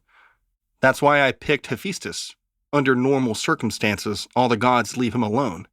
He had a point there. It seemed like none of the gods wanted to be around him. Well, what gave it away that there was something going on? Oh, you know, the dark sky, Olympus being in ruin, the world being destroyed by one of my brothers, typical apocalyptic stuff.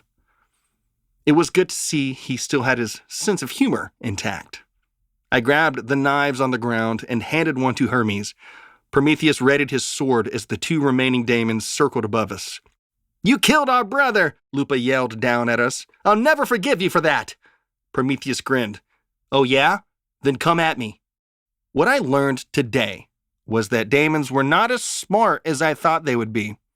They were really just little balls of badness that thought more of themselves than they should have. I watched as Prometheus sliced Lupa in half, his dead body landing to the side of me. I tried not to vomit, as I had already done so twice today. Prometheus turned to Akos. Are you ready to die? Akos came screaming as he flew down at us, but it was all for nothing as Prometheus sliced him in half. Hermes and I didn't have to do a thing. Well, Prometheus stepped up to my shirt that was now on the ground. He grabbed it and cleaned his sword with it. Shall we get to Hephaestus? I glared at him. Did you really have to clean that with my shirt? He shrugged. What? Oh, this was yours? Maybe I just liked looking at your abs, Huntley. It's apparent you've been working out these past 2 years. I rolled my eyes as I turned to where we needed to head. Now that Hermes couldn't fly, we would have to walk fast. We were close, at least. Then it occurred to me, how were we going to get back to the underworld quickly? I turned to Hermes. Are you going to be able to fly anytime soon? I asked. He shook his head. No, I won't be able to. We are going to have to go back to the entrance and wait for Charon. I bit my lip. There was no way that was going to be fast enough. What's the rush? Prometheus asked. I mean, I presumed Hephaestus is making the lock for Tartarus, so someone who I assume is Chrys, since Huntley is here, and because she is probably the one who let him out, can destroy Kronos. Chrys is currently battling Kronos, so time is of the essence, Hermes explained. He raised an eyebrow. Before the lock is on Tartarus? Does she have a death wish? I gave him a look that said, I really didn't want to hear that. Prometheus shrugged. Look, that would not be how I would have done it. I would have made sure Tartarus was intact before battling him. The world is almost destroyed. This is one of the few places that has not been leveled by his wrath. Do you really think the world would have lasted any longer? Besides, she needs to weaken him first. We should get back right on time. Fair. I'll accompany you and make sure you get back all right. Prometheus bowed. I, Prometheus the Titan, will be at your disposal. Really? I asked. That seems unlike you. I, dear Huntley, am what created you humans. I do care about you a lot and wouldn't want to see my creation destroyed. Call it kindness. Call it vanity, I don't care. I just don't want all of them killed. I must have skipped that day in history class. I shrugged. Whatever, just don't get in our way. He laughed. You're welcome for saving your asses. He had a point there. He had no reason other than to help us get involved. Maybe he really did just want to help. Either way, I was going to keep an eye on him. We made it to Hephaestus' secret tunnel and ventured down to where the lava was bubbling more than it had the day before. Hephaestus was working away at his bench, hammering something or another. I coughed really loud. Hephaestus turned and saw me. Huntley, you are back, and I see you brought different friends this time. I am glad. That was fair. He didn't have the best relationships with the other three I had brought. I have. Did you finish the lock? I asked. He nodded to the table. I am almost done. I just have to finish up the last parts. It will be just a few minutes. Feel free to sit down. I took a seat because I was tired after everything we went through. Hermes took the other seat and leaned his arms on his knees. He appeared to be sweating, and I didn't think it was from the heat. You all right? I asked. I'll be fine. Don't worry about me. Prometheus stepped up to me. You always make the strangest friends, don't you? I shrugged. I suppose. I don't have all the drama and baggage you each have. You all are new to me, so I don't know whom to keep away from or whom I should trust. But I like to believe that I can trust most gods if they seem genuine.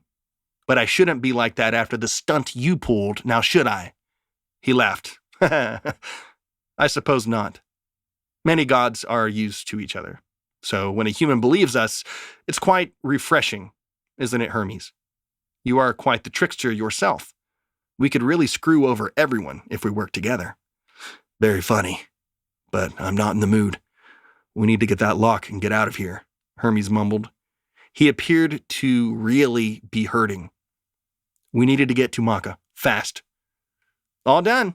Hephaestus held up the lock. It shimmered in bluish green, just like the scythe did. It is made of adamantine, just like the gates are. Once you close the lock over the gate doors, it will not be opened, at least not without... Don't tell me, I yelled. I don't want to know. That's fair. We don't want this happening again. Hephaestus handed me the lock. It was heavy, just like I expected from watching X-Men. At least they got something right. Now we would just have to get back to the underworld as fast as we could. If only we had some way to get through the waters faster. Then it hit me. Hey, Hephaestus, you don't happen to have a spare motor to go on a boat, do you? Chapter 23. Chrys. I didn't get out of the way quick enough, but I was able to use the snath of the scythe and shield to stop his hand from crushing me, but just barely. I had never realized I had this much strength, or perhaps it was all adrenaline. His hand kept pushing down, sending me sliding back as I held the scythe above my head. If I could just twist the scythe, I could slice his hand and get him to retreat. But he was strong, and it was taking everything I had to keep him from crushing me. You are no match for me, Chrysanthemum. You should just give up now, and perhaps I'll let you live. I shook my head. No, I'll never let you destroy this world. I love it too much. But you weren't even allowed to enjoy it. Your domain is in the underworld. Why does it matter if this world or Olympus is destroyed? It wouldn't hurt your world. I didn't even answer, as he was just repeating himself at that point. When would villains ever learn? But his monologue distracted him enough where he let up, and I was able to twist the knife and slice his hand. He jerked back, and I made a run for his torso. With a flick of my hand, I was able to slice down upon his stomach. More gods were able to escape this time as he tumbled down and fell to the ground. He let out a roar. "Are you finished now?" I said. "If you give up now, well, I wouldn't let you go. I would just make you wait in Tartarus until we locked it." Do you really think your dear Huntley will be able to get the lock? Do you not think Aether sent others to stop him? I frowned. I didn't think Aether would want to stop me from stopping Kronos, since he wanted to rule over all the worlds. Apparently, I was wrong. Then I remembered his offspring were in Tartarus and would be sent back once the gate was locked. It made sense. Then it occurred to me that if Kronos couldn't be killed, then neither could the daemons. So Huntley wasn't safe. Part of me wanted to go and help him, but I knew that wasn't a good idea. I would just have to trust him. Huntley would make it. He had Hermes with him. Hermes was strong and would be able to keep the two of them safe. I just knew it. As the gods jumped out of the wound I had created, I spotted a familiar blonde-haired god. I hurried after Apollo and grabbed him. "Not so fast! You were going to help me. You owe me!" He turned to me, eyes full of terror. Are you kidding me? He will kill me or eat me. I don't want to go through that again. "You'll just be a distraction. I promise no harm will come to you." I raised my scythe. "Or I could just kill you right now. We both know you deserve it." He let out a sigh. Fine. What do you want me to do? "You are the god of archery. Can you use those to attack him? Distract him for a moment while I get the rest of the gods out. He seems to get weaker and weaker every time I attack him. I think this last one will make him a lot more manageable." And then what, though? You heard him. If there's no luck, then he won't be sent to Tartarus. Do you really think that human of yours can go against daemons and get back in time? I nodded. "I do. He stopped you and Prometheus, didn't he? I think he's capable of a lot more than you gods give him credit for. He's the prince of the underworld, after all." Apollo laughed and rubbed his face with his hands. You are ridiculous, both of you. But fine, I'll help. Mainly because I know you are going to kill me if I don't. "Glad we see eye to eye. Now, if you'll be so kind and start shooting arrows at Kronos' torso, I'll sneak behind him and try to attack that way." He nodded, and a bow and arrows appeared in his hand. Well, good luck then. I began running around Kronos as Apollo started shooting at him as he stood up. Kronos let out another roar as he tried to swipe at Apollo. Before he could make contact, I sliced across his back. More gods jumped away, and from what I could tell, that was the last of them. I took a deep breath as Kronos turned to face me. How dare you! It will all have been for nothing. Tartarus is not yet locked. I'll eat every god alive, and my power will grow more. And no one will stop me, not even some young girl with a stick. I tightened my grip around the scythe. I could almost hear the primordial voice telling me it was time, that I could give this titan the final blow. Perhaps it was tricking me. Perhaps it, too, wanted to be free of this burden. Or perhaps Uranus wanted to see his son destroyed once and for all. Kronos swung his hand at me, but I jumped out of the way. I glanced over to find Apollo was long gone now. I couldn't blame him. His job was over. I kept running around Kronos as he swiped and kicked at me. His movements were sluggish. He had lost a lot of energy. Perhaps I really could weaken him, and earlier it had been all a bluff. He could heal his wounds, but not his energy. Now I could finally end this. I stopped in front of him, facing the large titan, the titan that once ruled over time and was considered the bringer of destruction, the titan that had tried to kill my father and all his siblings. He needed to go back to Tartarus before this world was no longer repairable. This had to work. I had to trust Huntley.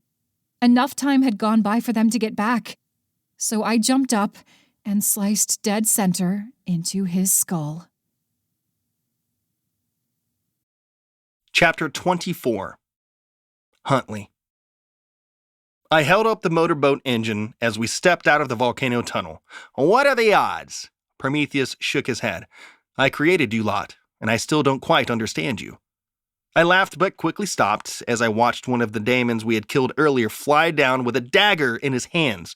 Between Prometheus's holding the lock and my holding the motor, there was no way we were going to be able to jump out of the way, which is why Hermes quickly turned his back on the daemon and huddled around Prometheus and me. I screamed as the knife went straight into Hermes' back, the back that had already been wounded. A moment later, we were in front of the gates to the underworld. If only he had transported us a second earlier. If only I had been paying attention. I stared at Hermes as he collapsed beside Prometheus and me. How was that daemon not dead? I saw him cut in half. I hurried to Hermes' side. Hermes, say something, get up. He didn't move. Tears ran out of my eyes. Get up! Prometheus handed me the lock. Can you carry both of these? I nodded as he went over and hauled Hermes over his shoulder. We need to get going. Come on, Prometheus said as he hurried inside the entrance to the underworld. Lucky for us, Charon was just entering. Charon, I called. We need a boat, fast! With a snap of his fingers, he created a boat for us. I quickly threw the lock inside and fixed the motor in it so we had something fast like Maka had used to get us to the gate the first time. Prometheus took Hermes over to Charon. I could barely hear their conversation. Charon, take Hermes to the castle. I'm sure Hades has some healers that could help him. Go as quick as you can. Rightio. I haven't seen Hermes this bad in a long time, Charon said as he began paddling. The boats had already been filled with souls and more refugees. Prometheus jumped into the boat I had souped up. Let's go. I nodded, tears still filling my eyes. I wanted to help Hermes. I wanted to use this boat to take him to Maka as fast as I could, but I knew we had a more important mission to accomplish. Chrys was counting on me. I had to put this lock on the gate of Tartarus. The boat was fast, and I was afraid we were going to hit a bump and be thrown out of it. So I held on as best I could. Lucky for me, Maka had taken me through these waters, and I knew exactly where to go. The underworld was still dark, but not as bad as when the gates had been opened. The water seemed almost colorless and stale, which was much different from when this place was fully operating. I couldn't wait until all went back to normal, when everything and everyone would be fine. Prometheus and I didn't say anything as we raced across the underworld. He seemed to be glancing around, and I finally realized why. He had never been down here. Most gods and titans hadn't. I was so used to this place I had forgotten they were either banned or simply didn't want to be here. The more we raced, the more I worried about Hermes. He had to be okay. He just had to be. I couldn't imagine a world without him. He was one of the gods that I considered to be a good friend. He helped Chrys as much as he could. He cared for her more than he cared about his own life, which is why he put himself in front of that knife. I pushed forward. I had to focus. I had to keep going for him. If we failed, then it all would be for nothing. I prayed that Chrys was fine and that she didn't try to send Kronos down here. We had wasted time fighting everyone, so I couldn't be too certain. At least we were able to get this motor. We were coming upon the gates now, and I knew it would be okay. I knew we would be right on time. We just had to be. As we rode up, Prometheus and I jumped out. I had the lock in my hand and ran straight toward the gate. Prometheus helped me get it around the chains, and we locked it up. Then it was like an implosion as all the darkness of the world was sucked up into Tartarus. The pressure was enormous, and I slammed back into the gate. Darkness engulfed my senses, and I passed out. Chapter 25. Chrys. I had done it. Kronos had been returned to Tartarus. I stared at the empty air where he once stood. Huntley had made it just in time, just as I knew he would. Collapsing to the ground, I breathed a heavy sigh. I would need to return to the underworld to make sure everything was cleared up and to prepare to attack Aether. I did not want to have to fight again, but I had to do what I had to do. As I began to stand up, I saw a figure step up to me, clapping. My entire body froze as I watched Aether make his way over to me. I command you, Chrys. I honestly didn't think you and that dear human husband of yours would succeed in stopping Kronos. I grabbed the scythe that lay next to me. Why did you try to stop him from getting the lock? That's simple. I didn't want to see my poor children sent back there. It doesn't matter, though. They served their purpose in helping me take over Olympus. You would just use your own children like that? He stopped, now just out of reach of my scythe. Yeah, that's their purpose. Besides, it was the price to pay for stopping Kronos. He was really making a mess of things if you hadn't noticed. Although I had hoped you would have found a way to destroy him completely, but I won't complain. He's out of my hair now." I shook my head. How were you able to plan so quickly? I only came to you mere days ago. Simple, Chrys. I'm as old as time. I understand how people think, how gods think, and I knew the moment your father died that you would try to open the gate, then appear to me, needing me to translate that text. Was that text correct, or did you lie to me? He smiled. "Oh, I never lie, my dear Chrys. I gave you the exact information that was written on there." You could have warned me that Kronos was going to escape. As if you didn't know. I frowned. He was right. I knew the cost. I just wanted to blame him for everything that had happened. I couldn't, however. I only could blame myself for all this destruction. What do you want? Aether shrugged. "I just want to finally rule. First it was my brother Uranus, then his son Kronos, then his son Zeus. Enough is enough. Someone that can truly lead this world needs to step up." And I suppose that's you? "Of course. I am one of the oldest beings that are still alive. I deserve it." By almost destroying the world? I asked. He laughed. "You think all those others who began their leadership didn't do so after a war broke out? Change always brings death. There is no denying that." I pinched the bridge of my nose. You know, I'm really sick of you villains just monologuing. Can we just battle now so I don't have to listen to another old dude try to tell me what to do? He pulled his white hair back into a ponytail. "Fair enough. I'm sick of young brats not listening to me anyway." He finished up and smiled. "Oh, and I'm sure that your father and everyone forgot to mention." Aether pulled a sword out that glittered in the sunlight that was now coming out from the darkened clouds above. "There is another weapon made of adamantine." Which meant it could block my scythe. Great. They seemed to have forgotten to mention that. "I've held on to it for centuries, waiting for the right time. It had cost me quite a pretty penny, too." He attacked with the sword, and I used the snath of the scythe to block his sword and swung around to try to cut him in half. He was able to block my attack again. Aether swung again and again at me. As the sword came crashing down, I blocked with my shield, and it smashed into pieces, sending me flying back with a large cut along my left arm. I cursed under my breath as he used the opportunity to pounce on me, swinging his sword straight at my face. I blocked it with the scythe. He kept pushing down harder and harder, but I was able to hold him back. "You know, this almost reminds me when we almost fucked in my opium den. Brings back good times, doesn't it?" He grinned at me.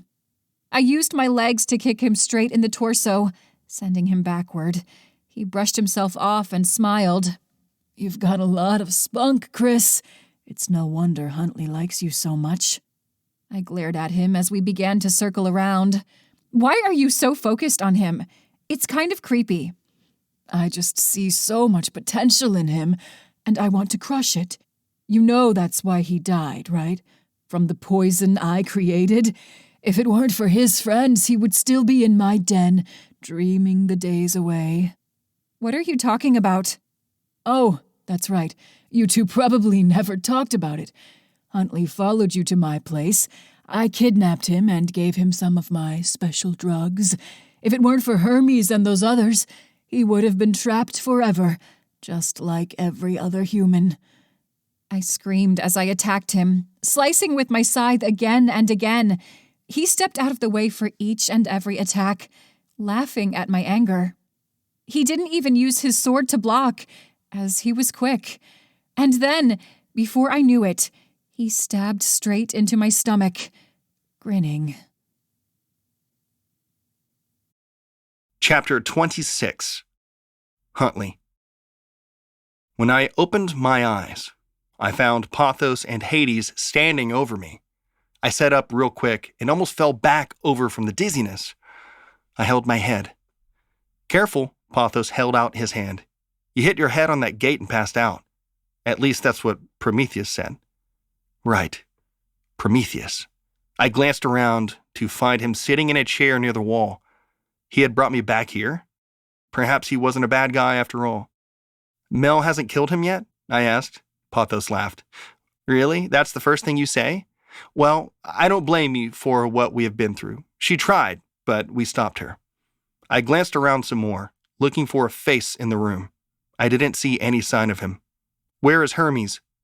Pothos frowned and glanced over to Hades. Hades answered, He didn't make it, but his soul is at rest in Elysium fields. He will forever be in paradise. Now tell him the bad news, Zeus said from the corner of the room.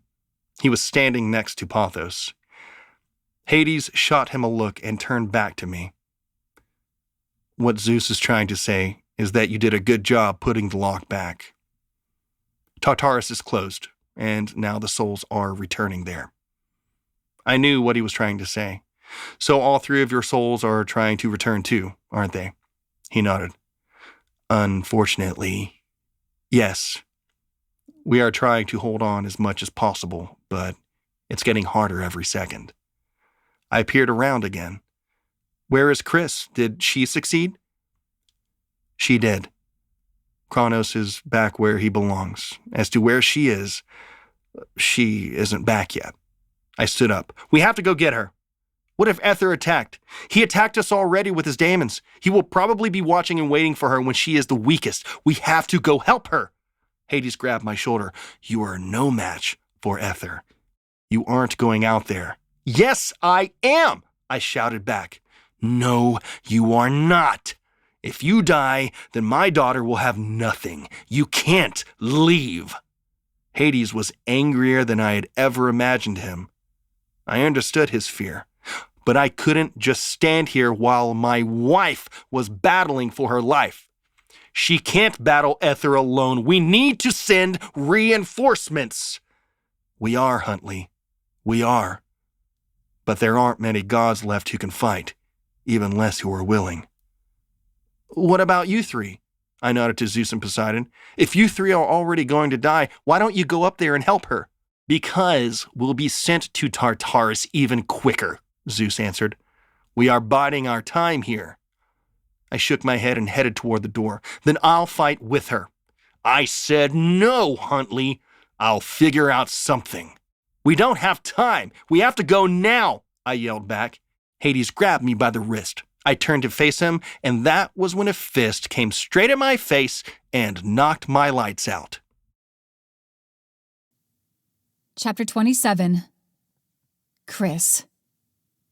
I collapsed to the ground, blood pouring out of my stomach. Aether swiped his leg and kicked me straight in the head. I know your weakness, Chrys. It's the human. You know how many gods have fallen because of some human. It's pathetic. I bet you don't even know the meaning of love. I spat out. Blood trickled down my mouth. I needed to use the herbs and fast. The only problem was, Aether wasn't going to drag this out. He stood above me and jabbed the sword down straight at my face. I rolled out of the way, trying to guard myself against him and spot where I had dropped the scythe. It was a couple of meters to the other side of him. Aether's sword came down on me again and again, trying to cut me up in a million pieces. I was able to roll out of the way each time, but I could feel my wound aching more and more. Everything began to blur. I reached out for the scythe when I felt something crush my hand. I let out a scream as Aether's boot came down on my fingers. He leaned to my face, his foot still on my hand. Well, it seems you weren't strong enough in the end to take me down. This is your last chance. He traced his finger along my cheek. Join me or die. I spat straight in his face. He frowned. Suit yourself. I closed my eyes as he was about to stab me straight in the throat. Suddenly, a loud explosion rocked the earth around me, and even with my eyes closed, I saw a flash of light. As I opened my eyes, I found Aether on his back, struggling to get up. What the? I began as a figure stepped before me. It was my father, holding his trident. "Father, what are you doing here?" I tried to get up. I grimaced. He knelt by my side. Careful. Do you have the herbs that Circe gave you? I nodded as I reached in my pocket and pulled them out. I placed them on the wound and could already feel the wound close. I took a deep breath and let it out slowly. Aether stood up as two more figures stepped beside me. It was Zeus and Poseidon. I gave them both looks, not sure if it was a good thing they were on my side or not. I suppose I needed help either way. Laughing, Aether snapped his fingers. Figures began to come out from the cloud layer and down from Olympus. It was the gods he turned. I spotted Artemis and Athena. "There's too many of them," I whispered. "I don't want to use my scythe on them. They don't deserve it." Father patted my back. Don't worry about them. We have your back. Just destroy Aether as quickly as possible so that this battle doesn't have to end in too many deaths. I turned to find dozens of gods armed and ready to fight. I couldn't believe my eyes. Had this many gods actually come to help me? I mean, really, they were fighting for their lives too. But still, I hadn't had so many people on my side before. War broke out as the gods descended upon us. I ducked as Artemis came straight for me. She really could hold a grudge.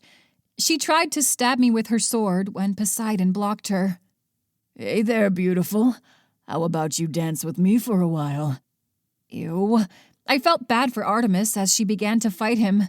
I was sort of rooting for her, even though I knew I needed to be against Aether. Aether stood up, and the two of us faced each other, ready to fight to the death. My wounds had healed, and I was ready for him. Everyone had my back, even if I was the only one who could defeat him. If the time came, they could help me. We circled each other, both at the center of the battle that was going on all around us. Aether laughed. Pathetic, isn't it? They're all friends and lovers until a war breaks out. Then it's all for one. Only because you turned them to your side? Did I, though? I only showed that I was powerful, and smart people follow powerful people. It's only natural. You'll pay the price for everything you caused. All of this would have been over if it weren't for you. He laughed. Oh, I have only begun. Aether swung the sword at me, and it clashed against the snath of my scythe. Sparks flew as he swung again and again, and I blocked it each and every time. He stepped back, giving me enough time to swing my scythe. The ground shook as he jumped out of the way, and a large chasm was unleashed. Gods moved away quickly as they saw the earth rupture. The sword came straight at my face, and I bent backward, almost falling over. I swept the scythe under Aether's legs, but he jumped out of the way. My arms grew tired from wielding the scythe, but I couldn't give up now. Around us, gods fought for their lives, wanting their life back to normal, if normal was even reachable at this point. I saw my mother in the distance, using her power over plants to defeat Athena. At least, I thought she was winning. I watched as Athena's sword went straight into my mother's stomach. I let out a scream. I could hear my own father screaming as well on the other side of the battlefield.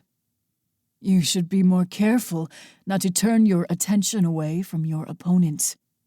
Before I could swing the scythe and block Aether's attack, his sword came down and smacked me on the side of the head. I hit the ground, rolling across the dirt.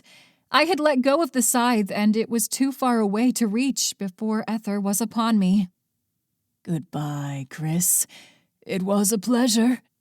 Aether raised his sword when vines came from the ground and wrapped around Aether's wrists and ankles.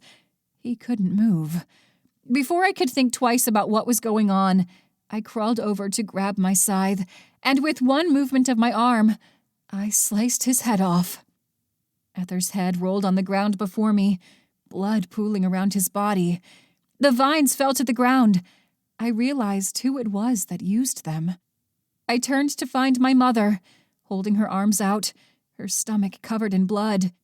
As if it were her dying wish that I survived, she collapsed to the ground. "Mother!" I screamed as I raced over to her. The battle had paused, realizing that their leader had been killed and there was no reason to fight anymore. I knelt by my mother, grabbing her cold hand. "Please, don't leave me! Mother!" It was too late. She was gone. I didn't even get to say goodbye. I didn't get to tell her that I forgave her and that I regretted not spending more time with her. Our relationship had always been rocky, but I never wanted this to happen. I never imagined this would happen. I didn't think she could ever die because she was never strong enough to go to battle. Apparently, I was wrong. She was more of a badass than I gave her credit for. Tears dripped down my face and onto her cold skin. This couldn't be happening. I had risked everything, and now my mother was dead. I tried to reach out with my powers to bring her back, but it was too late. I couldn't do anything. I was too weak after the battle now. Hades made his way through the gods, who simply stood and stared at me. My father knelt beside my mother and closed her eyelids for her. His eyes didn't seem teary, but almost understanding, as if he knew it would be her time to go. I didn't understand how he wasn't full of tears next to me. He turned to me and wrapped his arms around me. It's all right. She is in Elysium Fields. She is in a better place. I knew he was right. I knew I could go see her since I was the ruler of the underworld, but that wasn't the same. That wasn't us getting to go shop together somewhere or hang out.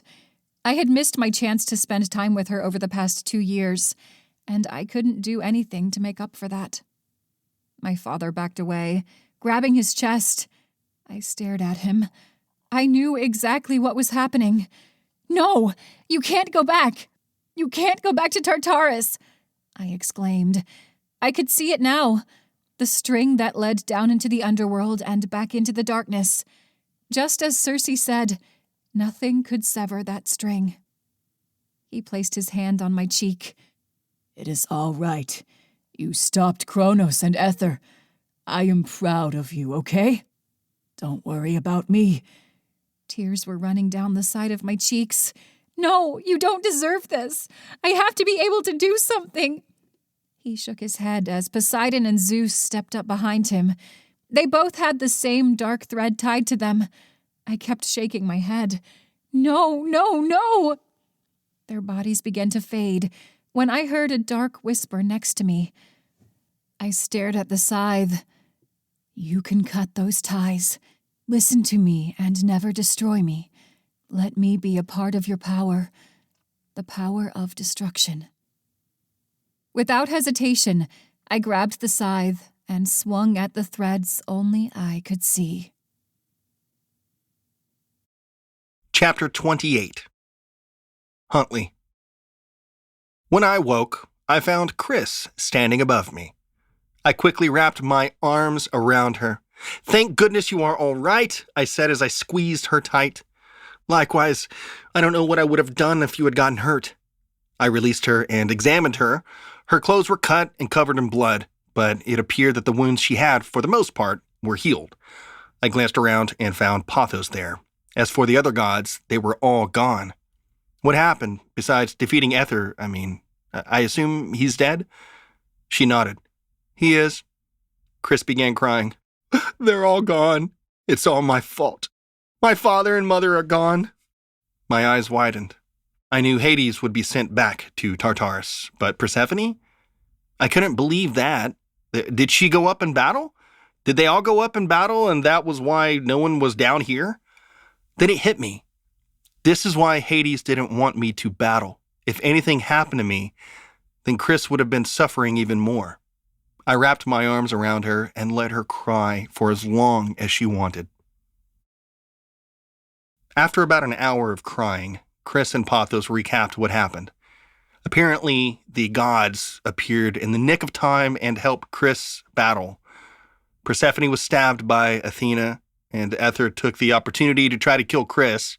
Persephone used the last of her strength to stop Aether, and Chrys was able to kill him. After that, Persephone perished, and Hades and the others were being drawn back to Tartarus. which was when Chrys used the scythe to cut the ties.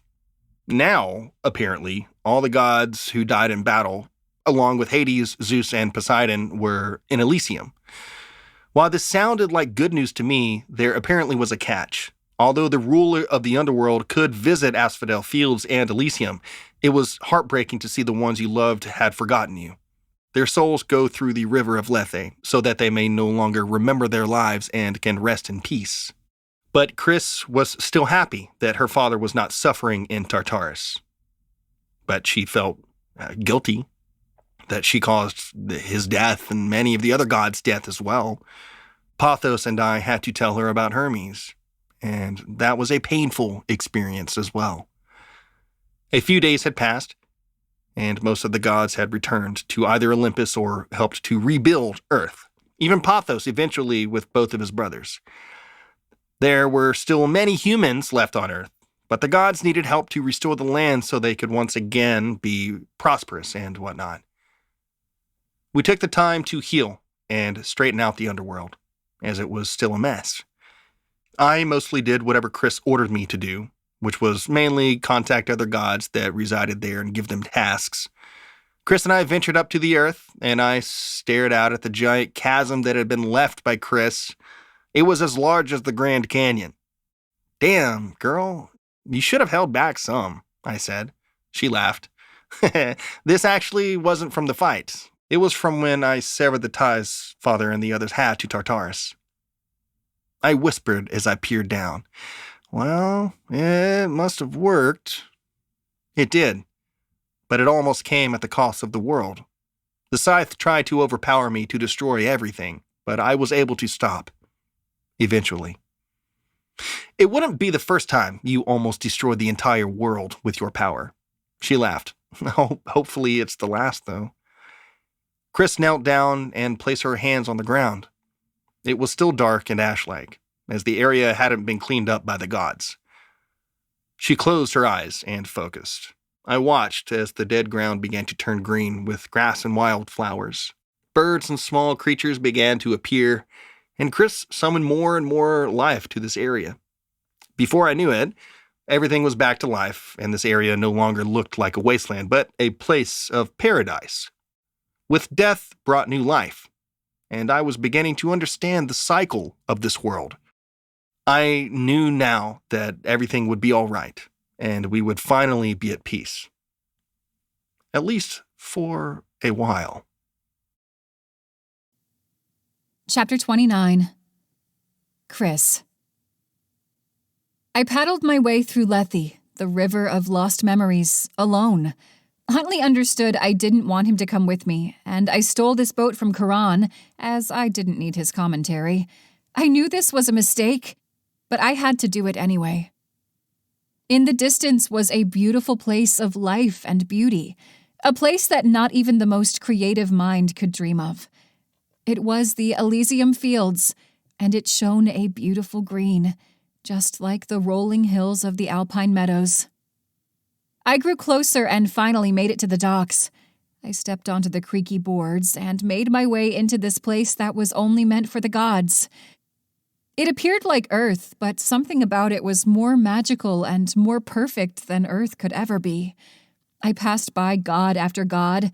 Some I recognized, and many I did not. They all were smiling and in perfect bliss. I found him, sitting under a white poplar tree. He was at a small table across from Zeus, playing a game of Patea. The black and white stones littered the board as they concentrated on the game. I smiled, seeing my father smiling and enjoying his time. Behind him was my mother, laying in the grass, staring up at Oceanus as it shimmered. Next to her, also laying in the grass, was Hermes. I smiled. They were all fine. They were all happy. That was all I needed to know. As I turned away, I heard my father's voice call, "Where are you going, my flower?" Tears filled my eyes as I turned to face him. He smiled at me as he stood and opened his arms. I ran to him and wrapped my arms around him. "How do you remember? Did you not take the Lethe?" "How would I forget my only daughter?" he whispered. We stood there for a while. gods gathering around us, not sure what was going on or who I was. None of the others seemed to remember, but that didn't matter. I now knew they were all fine, and I was able to hear my father call me his flower one last time. The end. This has been Elysium, Queen of the Underworld, Book 2. Written by Dani Hoots. Narrated by Brittany Goodwin and James David West. Copyright 2021 by Foxtails Press. Production copyright 2021 by Foxtails Press.